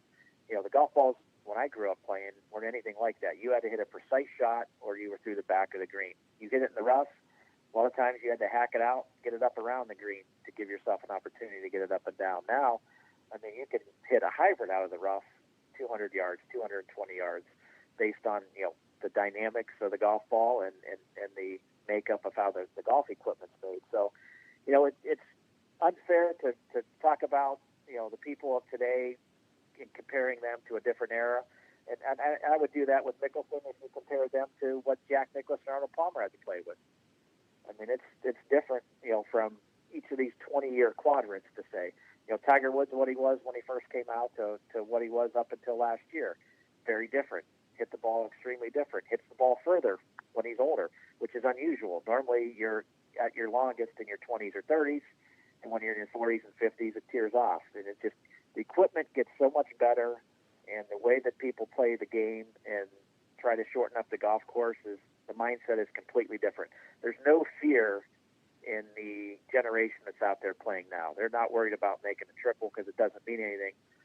Plus, the money that they play for is astronomically higher than what that generation played for 20 years ago and 40 years ago. I mean, if you add up what Arnold Palmer made in his lifetime, it's not even what one good year by a top 50 or top 100 player makes now on the PGA Tour. I mean, you field a couple, top 15s, top 20s, you're a millionaire. I mean, Jason Kokrak, I think 3-point-something last year, probably close to over $1 million right now, and he's only played in a few events. So, winning a tournament, you win $1 million. I can recall the match play. The first year it came out I was probably a senior in high school. That was the first $1 million paycheck, and it was a big deal to win that in 1994, 1995. I mean, and now it's $1 million, and some are 2 and some are 3, and it's just astronomical what the players play for. I think when Greg Norman was the number 1 ranked golfer in the year, he finished the year making like $280,000, and now it's $280,000 is like 30th place for one event. So it's changed a lot, but the equipment has certainly changed how players play, and kids and the younger generation and high schoolers, they emulate what they see on TV, which is good and bad. I still think that the best job, if you're not going to be a professional golfer, if you don't have that ability, the best job on the PGA Tour is the caddy, where you're basically going to be making 10% of whatever the guy that you're holding the bag for it does on that particular weekend. And just for everything that you just mentioned, Brian, let's assume for a second that you are holding the bag for the winner of a tournament in which he just got paid $1.5 million. You just made $150,000 for one weekend by dragging a bag for 4 rounds, 18 holes. That's not over. I mean, the caddies do a lot more than just carry the clubs. I get that. I get that. But not... that might be the best job in golf if you're not going to be a professional golfer. You're going to get paid a ridiculous amount of money if you're a really good caddy. Oh, absolutely. And you have a player like, I'll throw out an example, Charles Howell III. Guy's won 3 times. A great trivia question. He's in like the top 20 of all time career money winners because he's had more top 10s, more top 15s, and top 20s than anybody out there on the PGA Tour. He just doesn't win that often. It happens like once every 5 years for him, and he's won like 3, maybe 4 times. But, I mean, he's ahead of some really big names on that list. If you go to career earnings, he's up there, and it's like, man, you never see this guy on the first page of a leaderboard, but he's the top of the second page week in and week out, and he plays 40 events. So, I mean, guys like that, what do you think their caddy's making? A boatload of money. They are cash cows. And, that's a quietly under-the-radar job. And I think that if you can bear traveling week in and week out, because it's not easy to travel. You kind of live like a gypsy the whole time. But for an extended period of time, if you can do that for 5 years, you can put a lot of money away. I can tell you, Mickelson's caddy, Bones, that guy doesn't have to do anything if he doesn't want to, and he's doing some commentary now. He doesn't have to caddy. If he wants to caddy for somebody, it's because he wants to caddy. It's not because he needs the money. He's well invested. Stevie Williams, Tiger Woods, same thing. I mean, he's got his own product line for racing and stuff. I mean, he's done very well for himself. It's really springboarded his career and his business and his brand, and he's a caddy. I mean, albeit for Tiger Woods, and you want to get those marquee players, but all of those guys, with the money that they play for, I mean, you're looking at $7 to $15 million every week is out there. So I mean, do the math on that, and what the caddies are going to get out of it across the board. It's a lot of money to be divvied up amongst your 144 players and the 72 that make the cut or whatever your cut number is. So it's a pretty cool career. I mean, I like what I do, and I tell everybody's like, oh, yeah, he plays golf. I'm like, there's a very big difference between professional golfer and golf professional, of which I am. And I enjoy that side of it and teaching and doing all that. But, to compare the two, oh, yeah, he's a PGA professional. Well, so is Jason Day. So is Tiger Woods. We're all members of the PGA of America. But, what they do is very different than what I do. And I think, going back to our point of discussion with what kids emulate, what kids see, they see what those players do on a weekend, on a Friday, Saturday, and Sunday. They don't see the Monday, Tuesday, Wednesday of travel, practice, preparation, walking off the golf course and preparing yourself for all of that. You just see what you see on TV for a 3-hour period, from 3 to 6 o'clock every weekend for those who make the cut. But, I mean, there's a lot of work, there's a lot of time, there's a lot of dedication.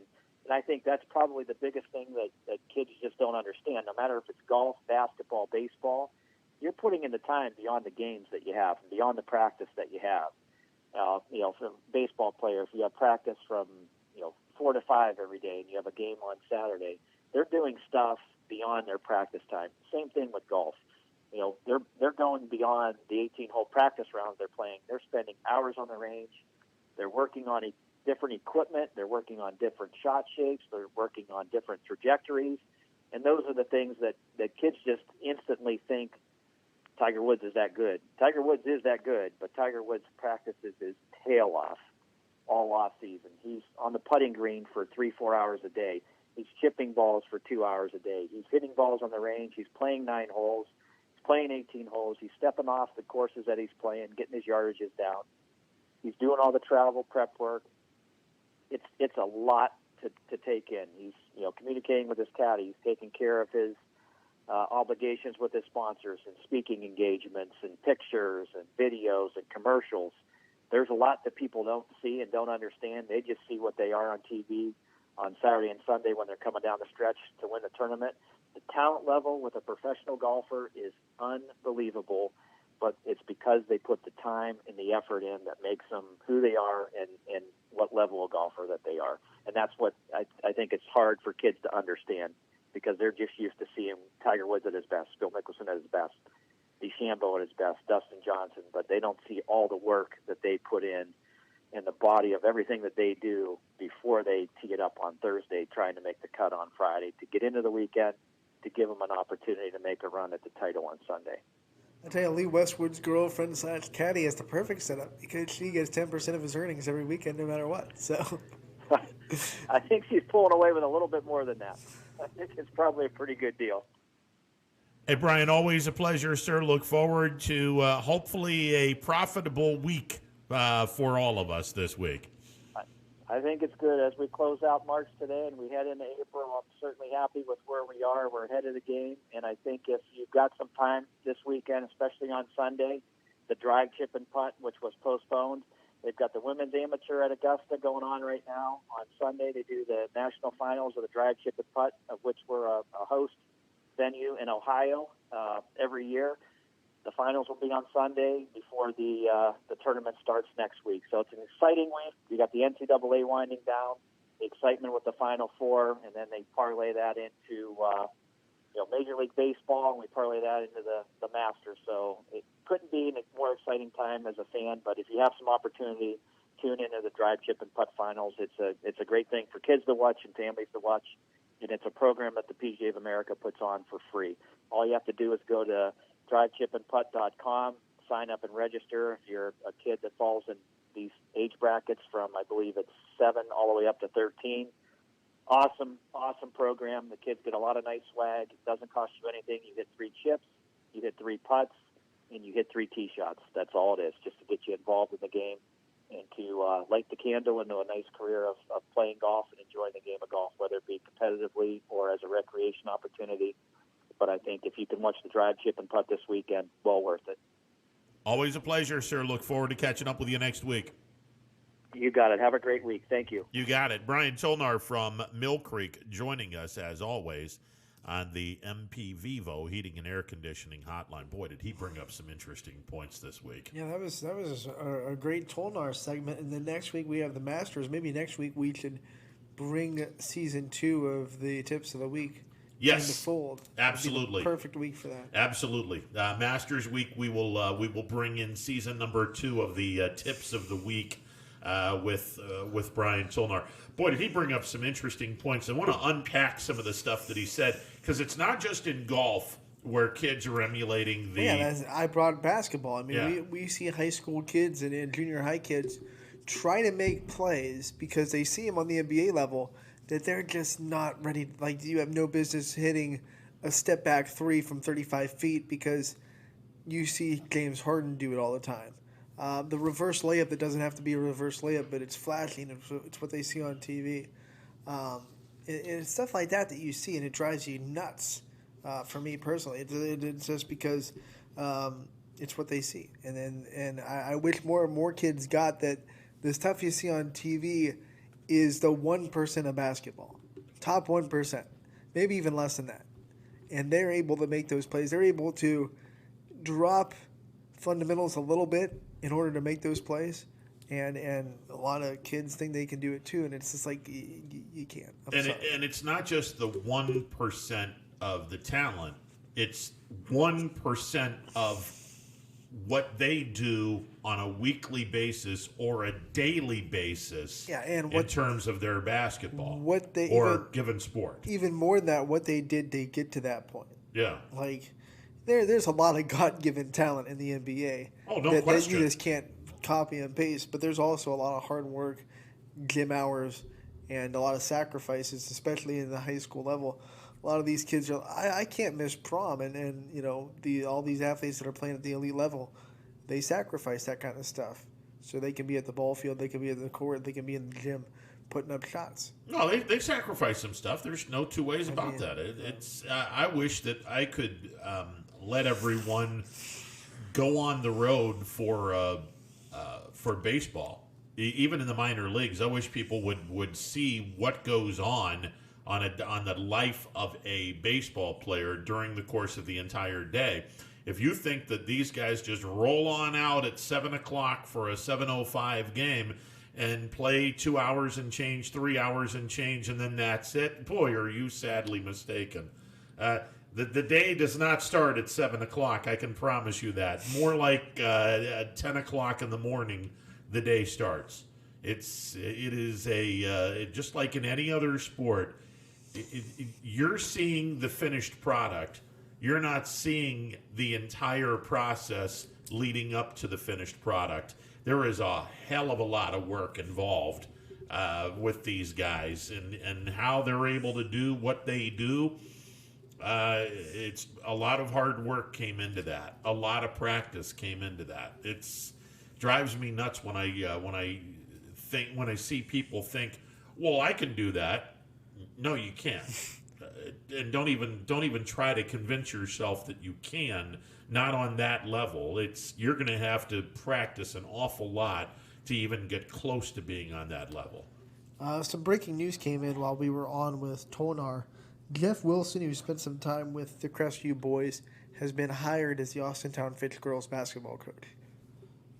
Jeff Wilson, why does that name sound familiar? Well, he spent DJ wrote former Crestview boys, so okay. He spent some time with the Crestview boys, and now he'll be with the Austintown Fitch girls. Wow! So he just got hired as the Fitch girls basketball coach. Yep. Outstanding. And their record not great this year, but I've seen their games.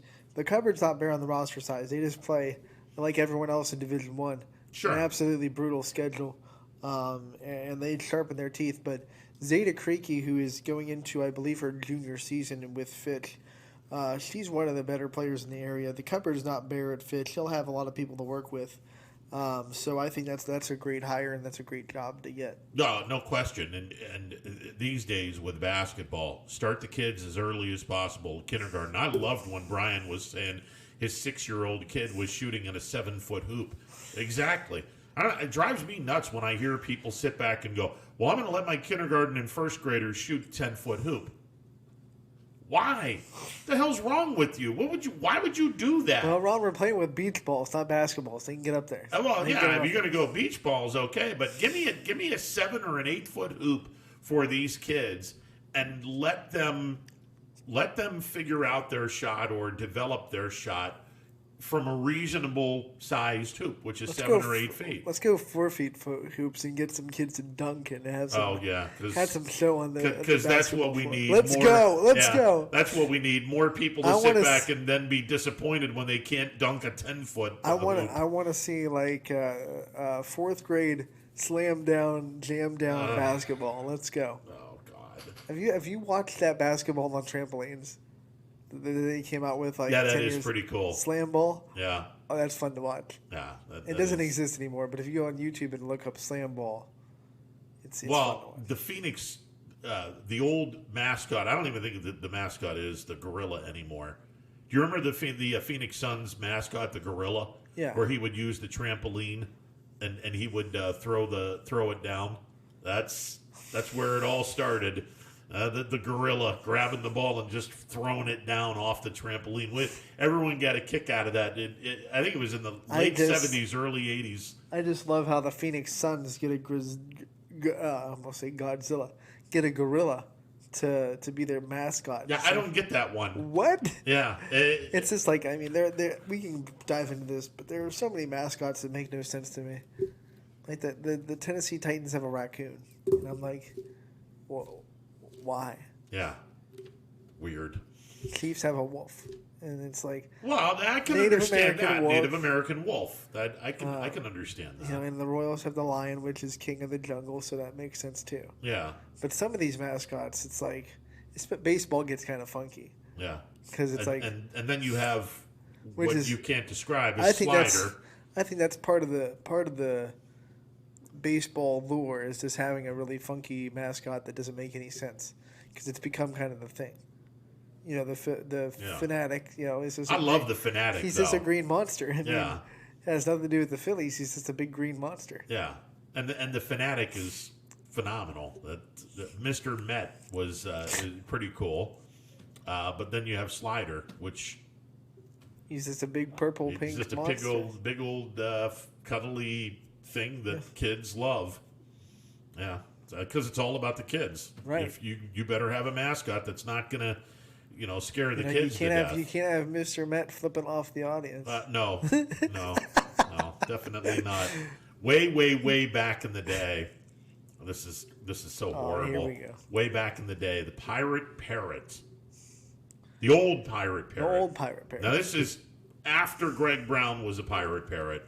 But after Greg Brown, but still using the old uniform of the Pirate Parrot, used to hit on people. I was like, what the hell's wrong with...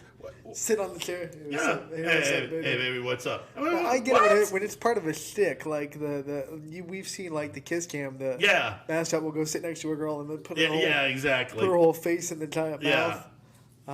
Or when I remember the Chicago Bull. So the one guy he wouldn't kiss the girl that was next to him, and he came up and like took her out of her seat and carried her out of the gym. So it's like those kind of things are cool. But when you're just kind of sitting, hey, what's up, baby? Yeah, it's like, hey, how you doing? Well, let us see. If you get your uniform on, you're not supposed to speak. All right, 330-886. I'm a parrot. I say whatever I Well, that's true. 330-886-0813. We're back in a bit. It's a Wednesday edition of Running Point, presented by Greenwood Chevrolet on Mahoning Avenue in Austintown. Your teams work hard and give it all they've got. Well, so does ours, because 21 Sports and YSN give you extra effort when covering local sports. 21 Sports and YSN, winning coverage of our Valley's teams. No matter what the weather, be prepared with a reliable, efficient Rude gas furnace or air conditioner from MP Vivo Heating and Air Conditioning. Call your energy-efficient expert, MP Vivo, today for a free estimate. Here at MP Vivo, we rely on Rude, and so should you.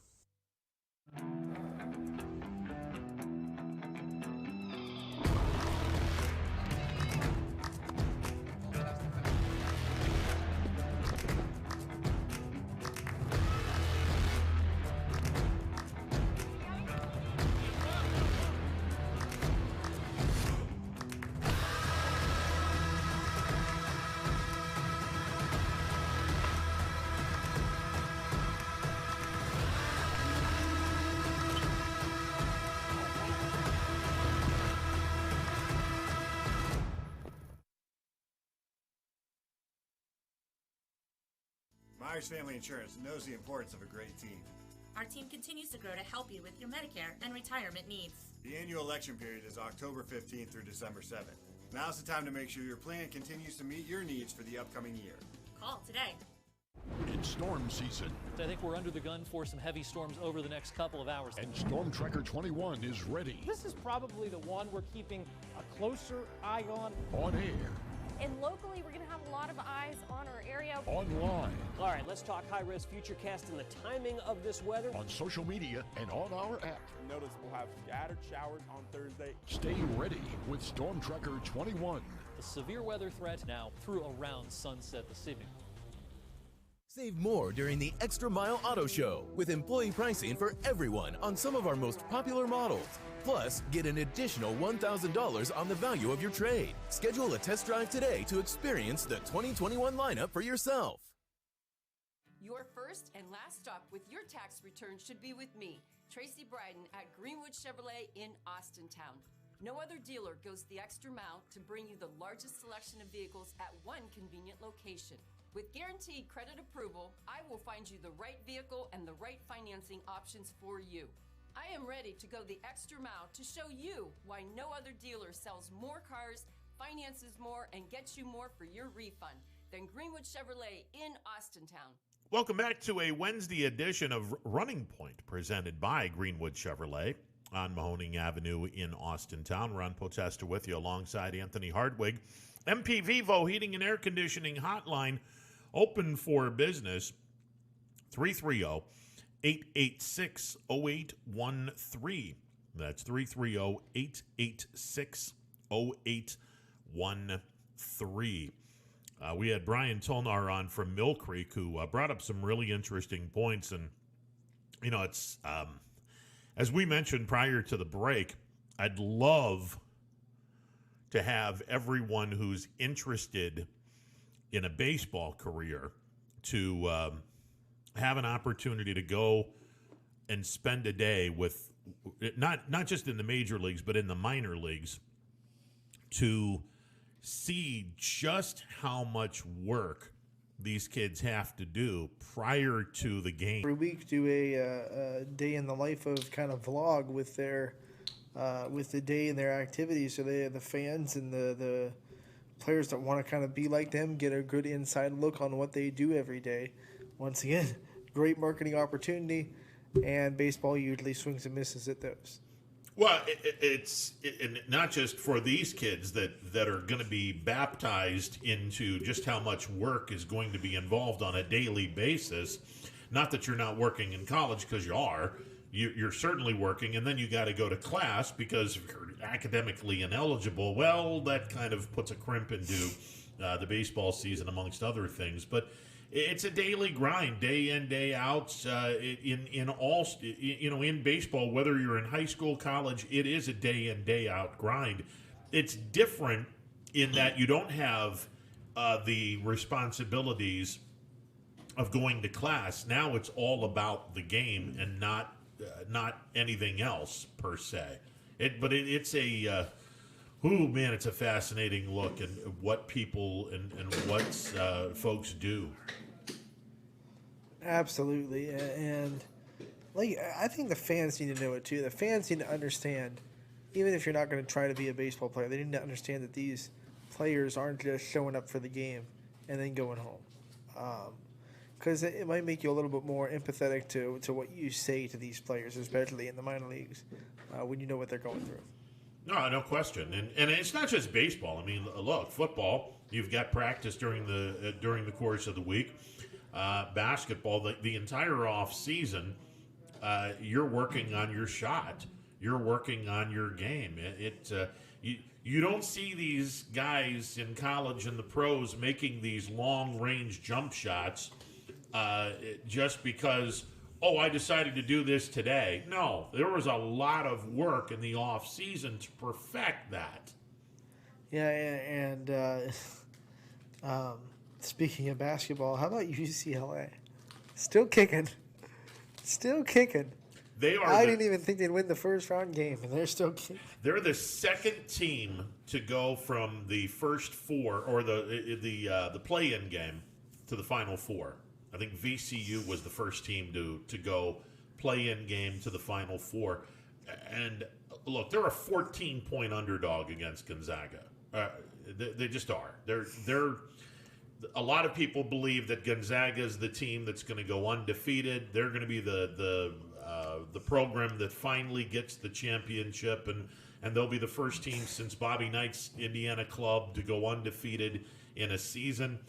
I would not shortchange UCLA in this game. Not disrespecting the teams that have made it this far, but the door had been open for Gonzaga with all the upsets especially in their bracket. I mean, their Elite Eight game was against the 6 seed USC that just wasn't ready for that level of competition. They had the doors blown off of them.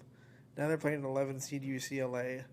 Much respect, but I don't know if they can compete with Gonzaga. They're not playing the 2 seed. They're not playing the 3 seed or the 4. Teams got beat early, which kind of paved the road for Gonzaga all the way down to the Final Four. Here's the reason why I'm not as high on Gonzaga as a lot of people. Here's the reason why. Gonzaga has not played a close game all year long. They're going to play a close game before the end of the season. Someone's going to challenge this team, whether it's UCLA or the winner of Houston-Baylor. Someone is going to challenge this team. All right, let's go to Rich. Rich, you're on the MP Vivo Heating and Air Conditioning Hotline. What's up, brother? Good afternoon, young men. What's up, man? Oh, just enjoying an average day in Ohio. Yeah. We get all 4 seasons in the same day here. Yeah, no kidding. I think we're the only state that has the air conditioner and the furnace going on at the same time in the same day. I never heard it put that way, but that's right on the money. Yeah. Hey, just a note to a couple, local teams. Congratulations to the Hickory basketball team for the boys. Yeah, no doubt. It's take home the state title. That's what it's all about. Now, correct me if I'm wrong. Was this a Reynolds wrestling team that took its 5th state championship? I believe I'm correct. I would have to look at that, but yeah, Reynolds. They have a great wrestling program year in, year out. I know that. I mean, there's some pretty good coaching going on in Western Pennsylvania there, my friend. Well, listen, Pennsylvania loves their wrestling. I thought Ohio wrestling was interesting.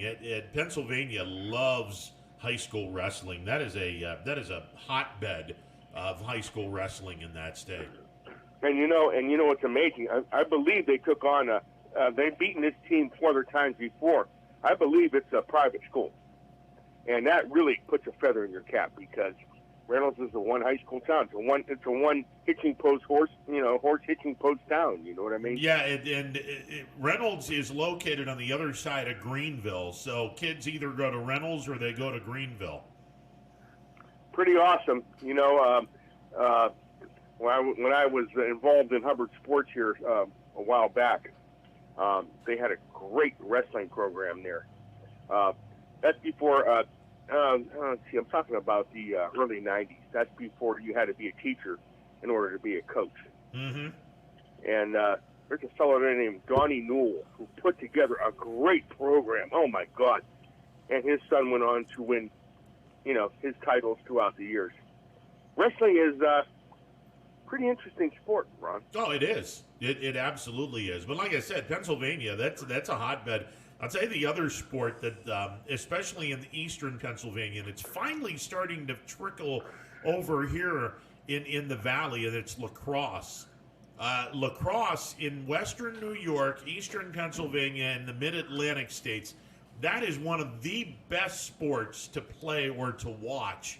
It's a fascinating sport. Yeah, well, way above my pay scale. I know that both coastal areas have excelled in that, and it might be working its way inward. That would be awesome. Yeah, they're finally starting to get some lacrosse teams in the Mahoning Valley, and I think excellent. YSU women they have finally went on the lacrosse bandwagon as well. Inaugural season of the Penguin women's lacrosse team. Could you imagine trying to be on a field with that kind of equipment and the speed of the ball? That's amazing. Well, yeah, I mean, you whip the ball out of the basket and toward the goalie. That baby's going at a pretty high clip. It's like you're holding a little trebuchet. Yeah. Yeah, look out, Major League. These gals are throwing fastballs you can't hit.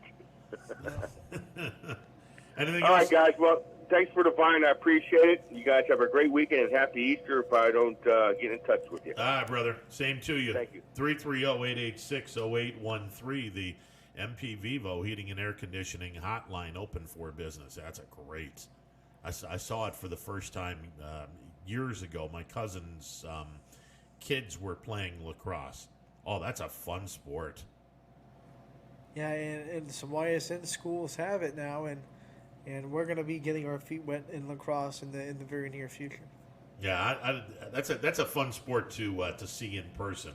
It's kind of a combination because kids are wearing shoulder pads, so it's a combination of football, except you're not really catching a ball. You're using a stick, so it's a combination of football and hockey. Little elements of both, and it's a pretty cool sport. I liked watching it. Can get brutal. Oh, absolutely it can.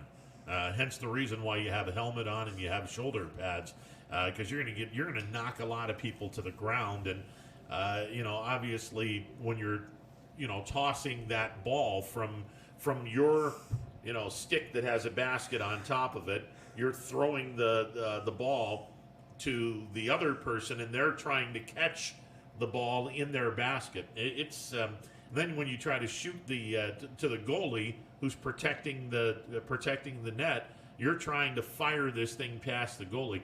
It's a pretty cool sport. I remember one of the great if you go into high school and middle school and you don't play fun gym games with your physical education teacher, then I'm sorry, you missed out on life. But indoor lacrosse in the gym with like little, they weren't like the legitimate lacrosse sticks. We used like plastic lacrosse sticks with the plastic netting, so it wasn't like it was a legitimate. But stuff like that was always fun. Indoor field hockey was always fun. There you go. Handball, yeah. Stuff that you get to play in gym class. We had mat ball, which was like kickball, but you had to run the bases twice and then go home. And the bases were big; those big mats that were like the size of this table. Dodgeball was always good because kids would go head hunting with dodgeball. I used my crutches as shields in dodgeball, so I could not. My gym teacher said, "Well, I guess I'll let it be." At first, he's like, "That's an extension of your body. If it hits your stick, you're out." Well, I'm like, no way. No, absolutely not. He's like, oh, okay, you can knock the ball away. And I was like, cool. Well, the other thing is, if you knock the ball in the air and the other person catches it. My hands are occupied. I can't exactly catch it. So. Well, I was saying if you knock the ball in the air and one of your teammates catches the ball.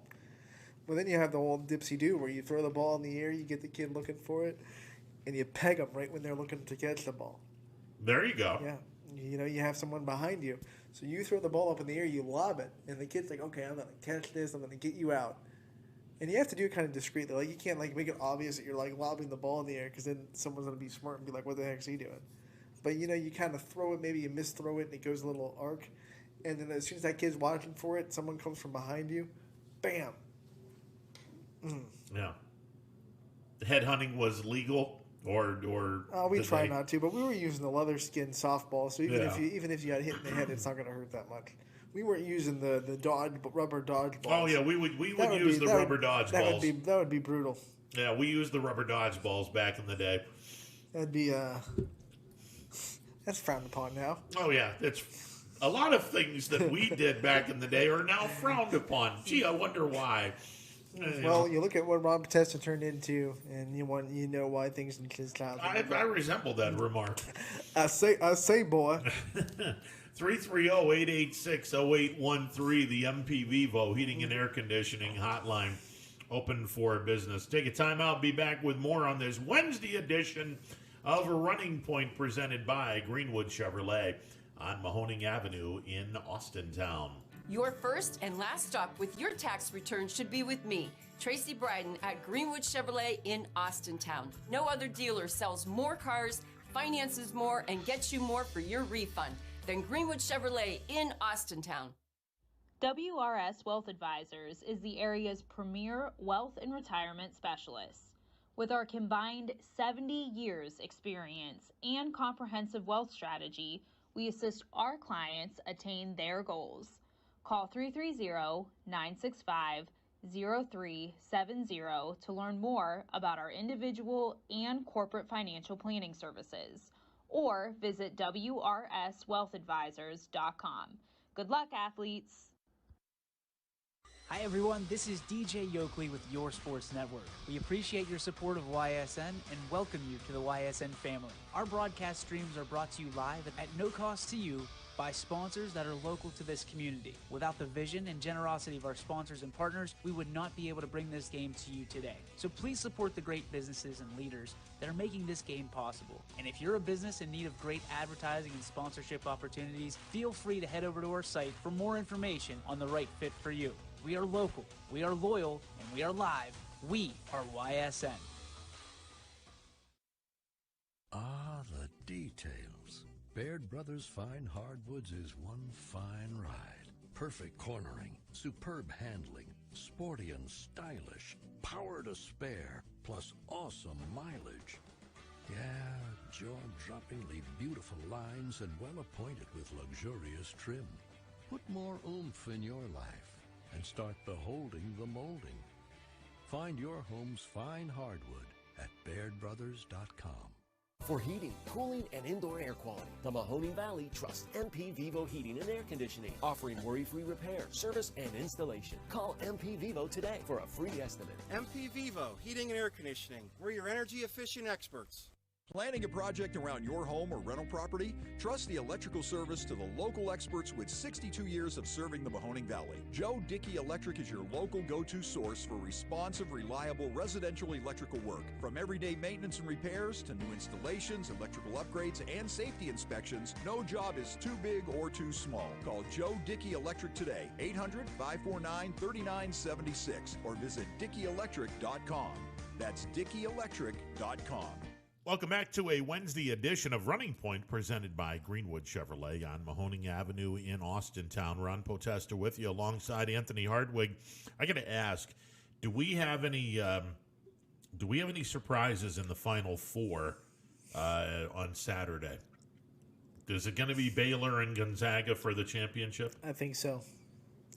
And that's going to be a fun championship because Baylor has all the athleticism in the world to run with Gonzaga possibly. But I think we're going to get what everyone really wanted when we started this tournament. Is everyone thought the top two teams in the country were Baylor and Gonzaga, and despite all the madness and the chaos and the Oral Roberts and the Abilene Christian and all the teams that kind of shocked people in the first couple rounds, it's going to end up being what a lot of people expected, Gonzaga versus Baylor.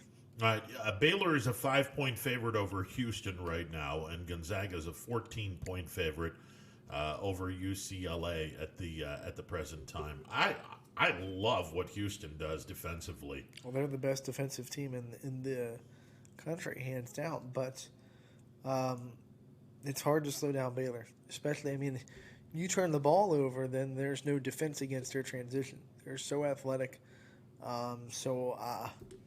We'll see if Houston can slow them down. I don't know if they can, but they definitely did to Michigan, right? 51-49. Yeah, well, UCLA beat Michigan. UCLA. Yeah.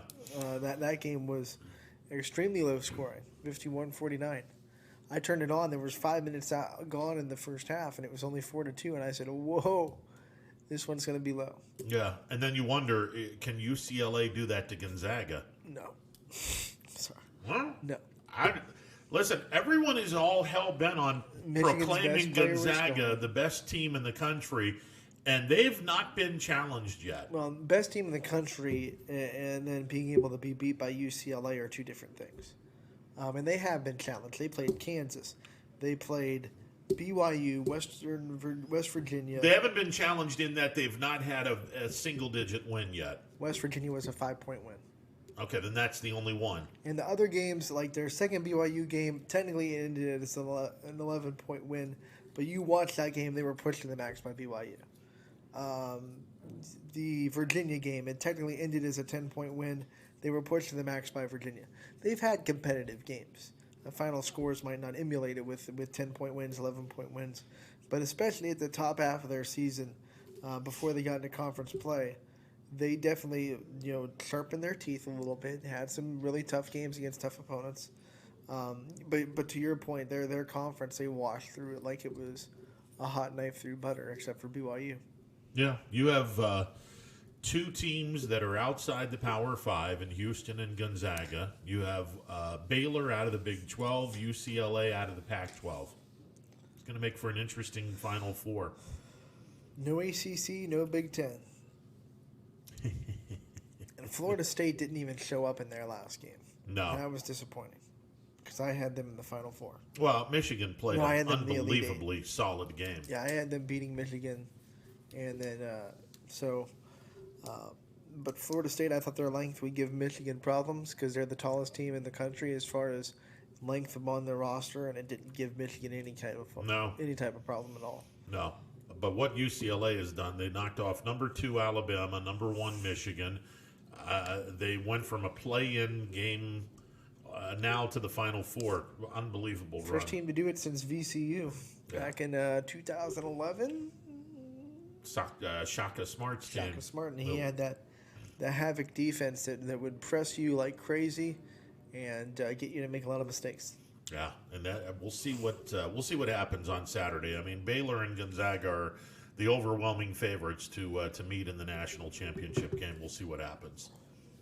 Everyone wanted it. Everyone thought that would be a fun matchup, and like I said, despite all the craziness, usually in these tournaments, eventually it plays out, seemingly chalky. 11 seed in the Final Four, but the other ones are what? 1 seed, and 2. So you had a 1 seed, and a 2 seed, and then that 11th seed threw a monkey wrench. But things even out in these kind of tournaments. Yeah, it'll be very entertaining to see what happens as we go into Saturday with the national semifinals. National Football League and the owners approved the 17-game season, so we made mention a couple of days ago the games that are going to be played in the 17th game, and I got to believe this will be the start of, and it won't happen immediately, but it'll be the start of, we're going to get an 18-game schedule at some point. And they are going to alternate every year NFC, AFC home. So this year, all the AFC teams are home for that last game. Next year, all the NFC teams will be home for that game. Yeah. So they are going to alternate that. And what they are cutting one preseason game, right? So we only have 3 preseason games at the start of the season. Yep. So the season's going to end at the same time. Yes. Just start 1 week earlier. Yeah, and I like I said, I don't know if it's going to happen immediately or in the near future, but we're going to get an 18-game schedule at some point in time. And my only beef with all of this is, and it's not going to happen because they just redid all the contracts and everyone's a bazillionaire now. You got to get rid of Thursday football. That just it sends a bad message to the health of the players because you play a violent game on a Sunday and you're a veteran. A lot of the veterans have said, "Hey, we're really not ready to play the next game until a Friday. Our bodies are finally starting to heal on a Friday."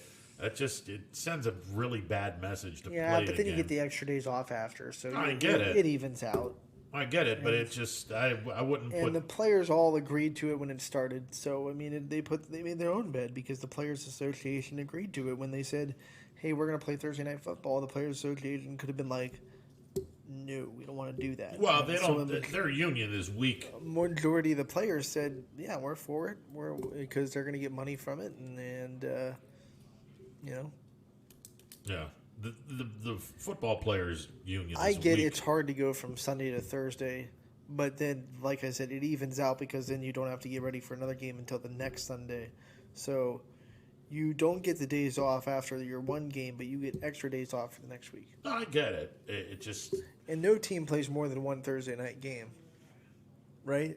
I believe that is the case. So, you play one Thursday night game a year. And you suck it up. You do it. You're getting paid millions. Now, what happens when you're at 17 weeks and there's 2 teams playing? That's 34. the league's only 32, so someone's going to be playing 2 times. Unless this year. that last week is no Thursday night game. I would hope not. And they put it all on Sunday or maybe a Monday. They might venture into Saturday, to be honest, because I think this year with they had some Saturday games, and they might just say, hey, we're gonna put maybe 1 or 2 games on a Saturday. Yeah, years and years ago, once college football ended in that dormant time in December before the bowl, the major bowls in late December and early January, they played 2 Saturday games. The last week of the regular season in college football is usually that Thanksgiving weekend. Mm-hmm. And then they're off until the bowls. Yeah. And the bowls don't start until like December 17th. Yeah. Ish. So you have about a half a month there, maybe 2 weeks where you can fit in Saturday games. I know when the NFL used to play 14 game schedules, this was before 1978. They would have the last 2 weeks of the season. They would have 2 Saturday games, so you'd have a predominantly an AFC battle and then an NFC battle. So both the networks, which at the time I think NBC did the AFC games, CBS did the NFC games because there was no Fox back then. So you had those 2 games on a Saturday, and then everyone played on Sunday, and then the Monday night game. And let's just say, I mean, as much as we gripe about Thursday night football and how bad the matchups are, Monday night football has gone in the toilet as well. Well, Monday night football's gone in the toilet because the broadcast quality sucks. I mean, you know, I feel... Yeah, but they don't have a lot of good... They don't put good games on Monday night football anymore. No, but I feel horrible. Sunday night football is the new Monday night football. I feel horrible for those that weren't around or didn't get to see the madness that was every Monday night in the broadcast booth with Gifford, Cosell, and Meredith. I mean, that just... And it's still, in my mind, the best trio in a broadcast booth. Because you had the play-by-play guy, former football player in Gifford. You had the analysis of Dandy Don. And then you had Cosell that was just Cosell. And it was perfect, even though toward the end they all didn't get along, or Cosell didn't get along with the other 2 guys. But Monday Night Football was just it was a must-see event, and it's just so bad. But now we realize we don't need 3 broadcasters in the booth. It doesn't work anymore. And Monday Night Football is still trying to do it with like the year they had Jason Witten and Booger McFarland with Sean McDermott. Yeah. You don't need... Booker McFarland was basically just repeating what Jason Witten was saying. I mean, you don't need a 3rd guy. A 2-person is fine. You just need 2 people and a sideline reporter. You don't even need the sideline reporter, to be honest. No, but they can give you stuff that don't really fit into the flow of a play-by-play and color broadcast. True. So I think a lot of people just looked at this and said, "Oh, we could do what ABC did back in the day." No, you can't. It's been proven that you probably shouldn't be doing that. The 3rd person on the sideline, that's where the 3rd person belongs, not in the booth. On the sideline, they did a 3-man booth in baseball back in the time, and again, Cosell was the 3rd guy. Baseball tonight does that they used to with Croc, John Croc and Mendoza. We were both in the booth with Boog Sham. Who's the play-by-play for that Sunday Night Baseball? Boog Shambi, or was it someone else? It's the guy that used to host Baseball Tonight, but then he went to do play-by-play. Oh, Carl Ravitch. Carl Ravitch, and then John Crook and Jessica Mendoza were a 3-man team for. Yeah. And then they just made it Mendoza, and they took out Croc. But baseball is a little bit better because you have more time to talk at least. Football, you don't have as much time to talk, so you feel like the 2 guys are kind of fighting for airtime. But yeah, I despise 3-person broadcast for football. Yeah, CBS did it in the 90s. I mean, with I forget who. But like playoff games on CBS would have 3 people. I know I've watched classic Chief games in the 90s, and it was a 3-person broadcast. Yeah. A lot of people tried to emulate what ABC had in the 70s. You were never going to get that. That was a once in a lifetime type of a deal. You just leave the broadcast booth with two people and be done with it. I look forward. Speaking of broadcasts, I look forward to the season starting tomorrow. Major League Baseball starts tomorrow. And I don't know. Back to the football. I don't know how the Chiefs keep affording to sign guys.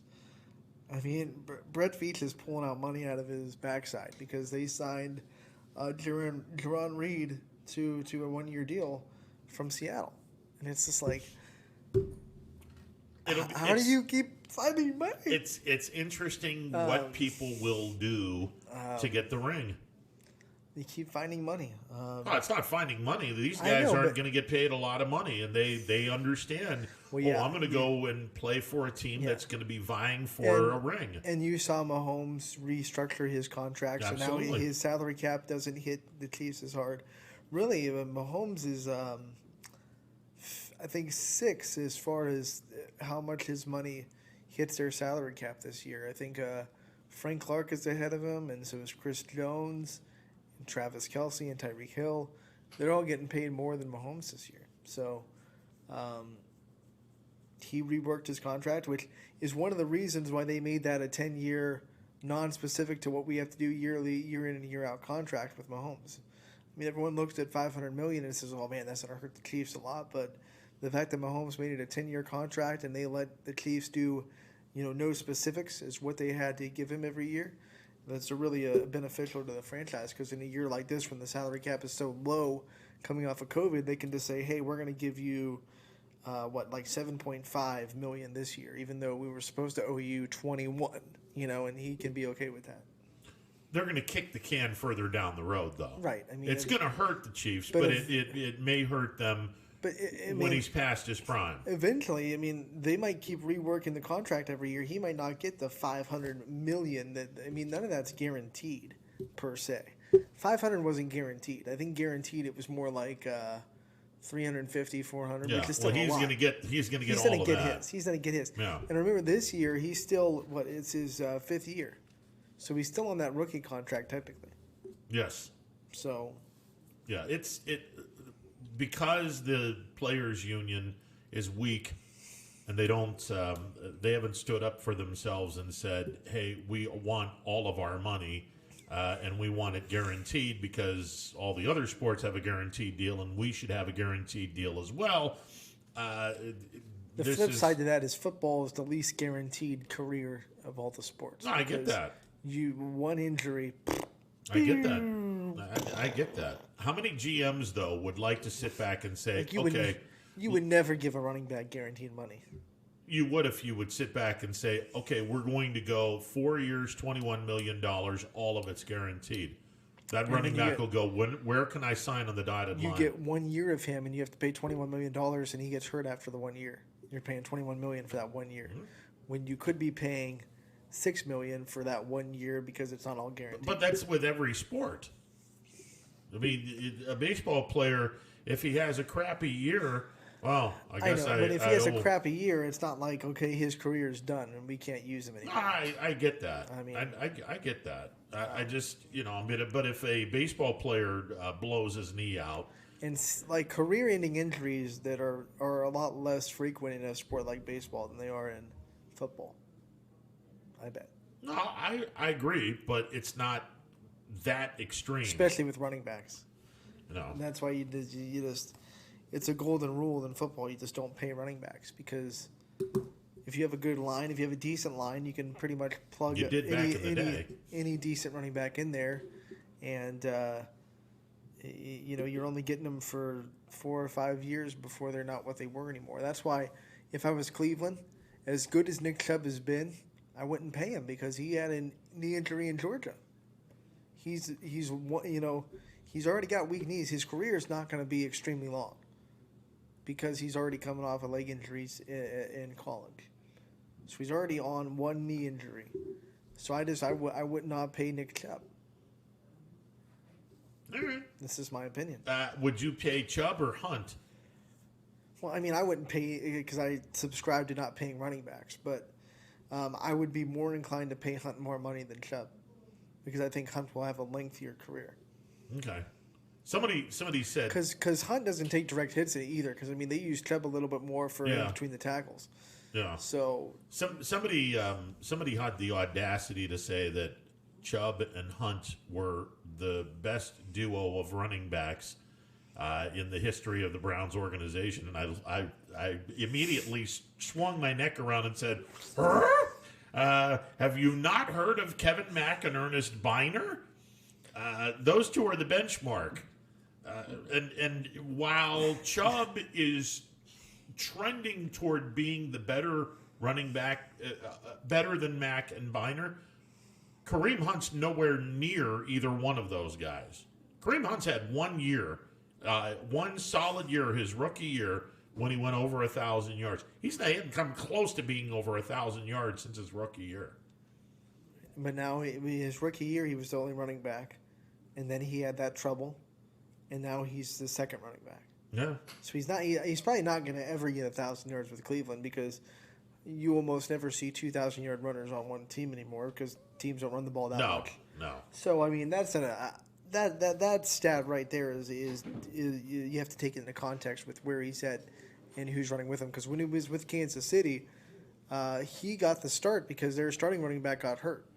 So he was pretty much their workhorse, and they had Alex Smith, so they used him a lot more than they do use running backs now with Patrick Mahomes. Yeah. So, yeah, he had a great rookie year, and, yeah, he had 1,000 yards. But you also have to look at where he was, how they used him, and what made him so effective in Kansas City in his rookie year. So the whole concept with me of not wanting to sign a guy after his first rookie contract, well, they're not being overly used like the running backs of when it was 3 yards in a cloud of dust. Those guys were getting 25, 30, and sometimes You're right, more. But they're still getting hit a lot more and with a lot more pepper to it. than your wide receivers or your quarterback. Yeah. So, plus they're not protected. I mean, wide receivers can't be touched. Running backs can be drilled because you're running the ball, so you're not defenseless. Hence the reason why it's become a passing game now, where if you can't complete 60% of your passes in today's landscape of the NFL, where after 5 yards you're not allowed to touch the receiver anymore. You can't complete 60% of your passes. You don't belong in this league. Unless you're the Rams in the NFC Championship game. Well, yeah. Yeah. One of the worst missed calls I've ever seen. I agree with that. But in the same sense, like I'll tell every Saints fan, you still had chances to win the game after that. Absolutely. It went into overtime, and you didn't stop the Rams from going down and kicking a field goal. So. And you had the ball first. You're right. And you had the ball before the end of regulation, where you could have kicked a field goal and won the game. As much as that call hurt your chances to win, you still had chances to win.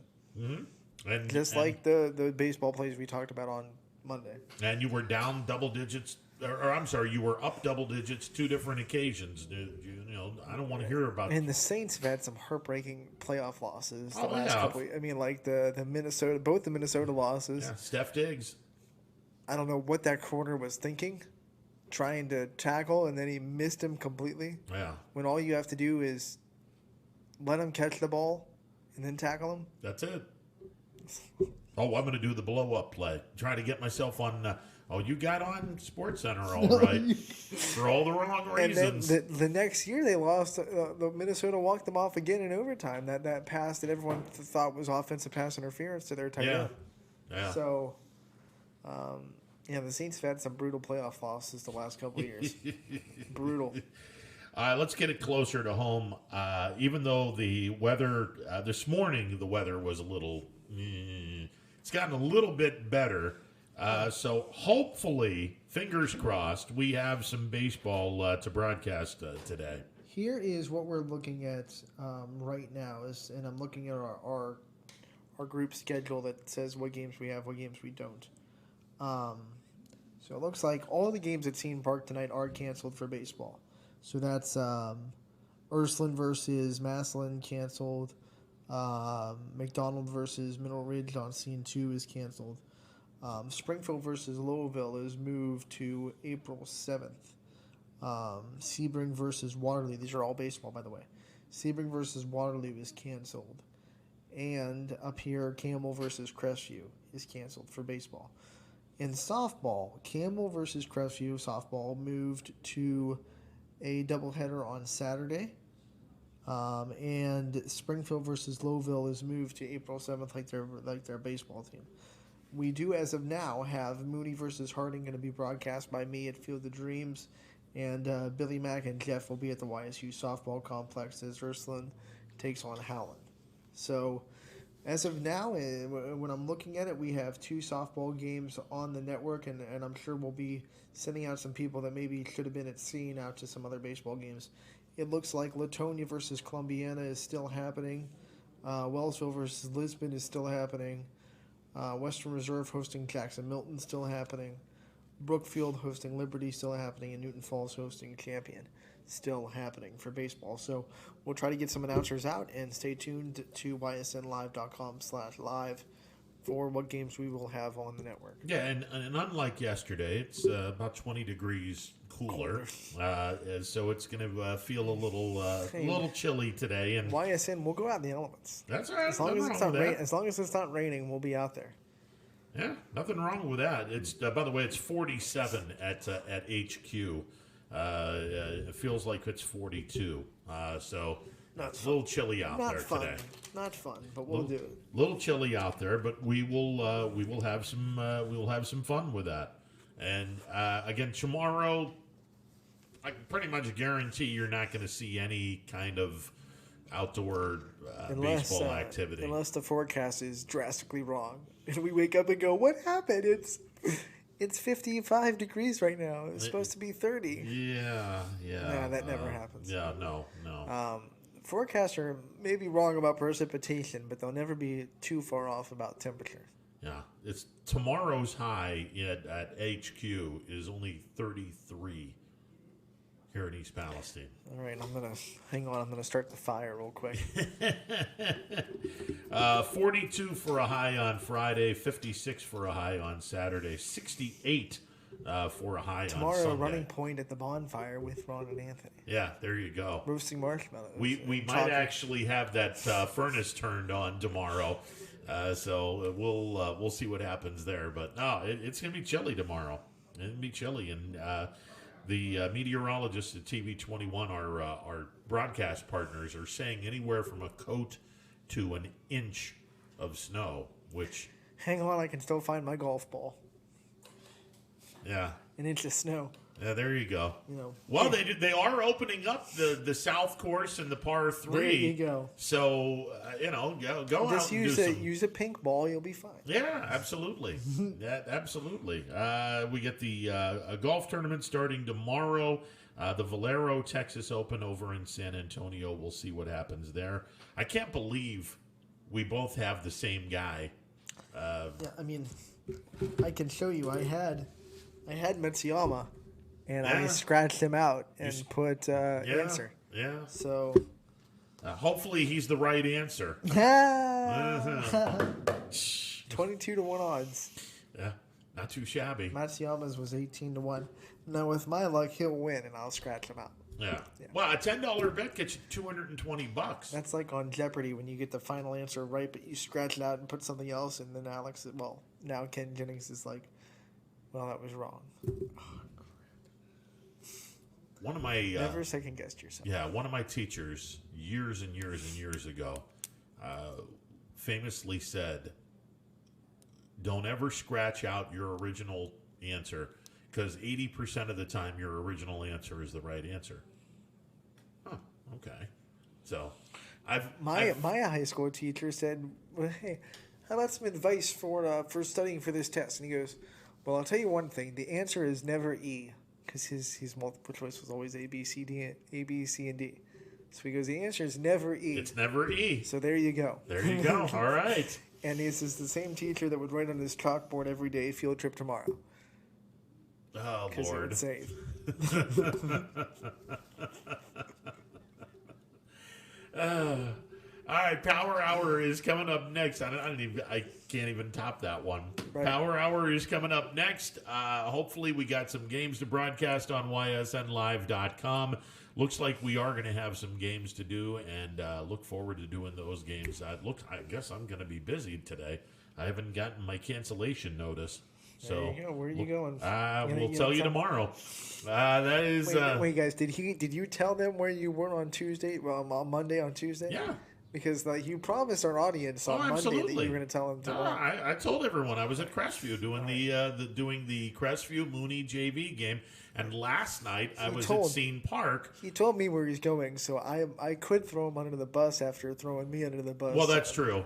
But I won't, because I got him back for the answer. Yeah, you did. So I'll let Ron know. But I know where he's going. Yeah, well, if I'll text some people if that score gets a little out of hand. Like, hey, you know who's umpiring you, right? Oh, that explains it. Get your snowballs ready. Yeah, well, we'll have some snowballs tomorrow, that's for sure.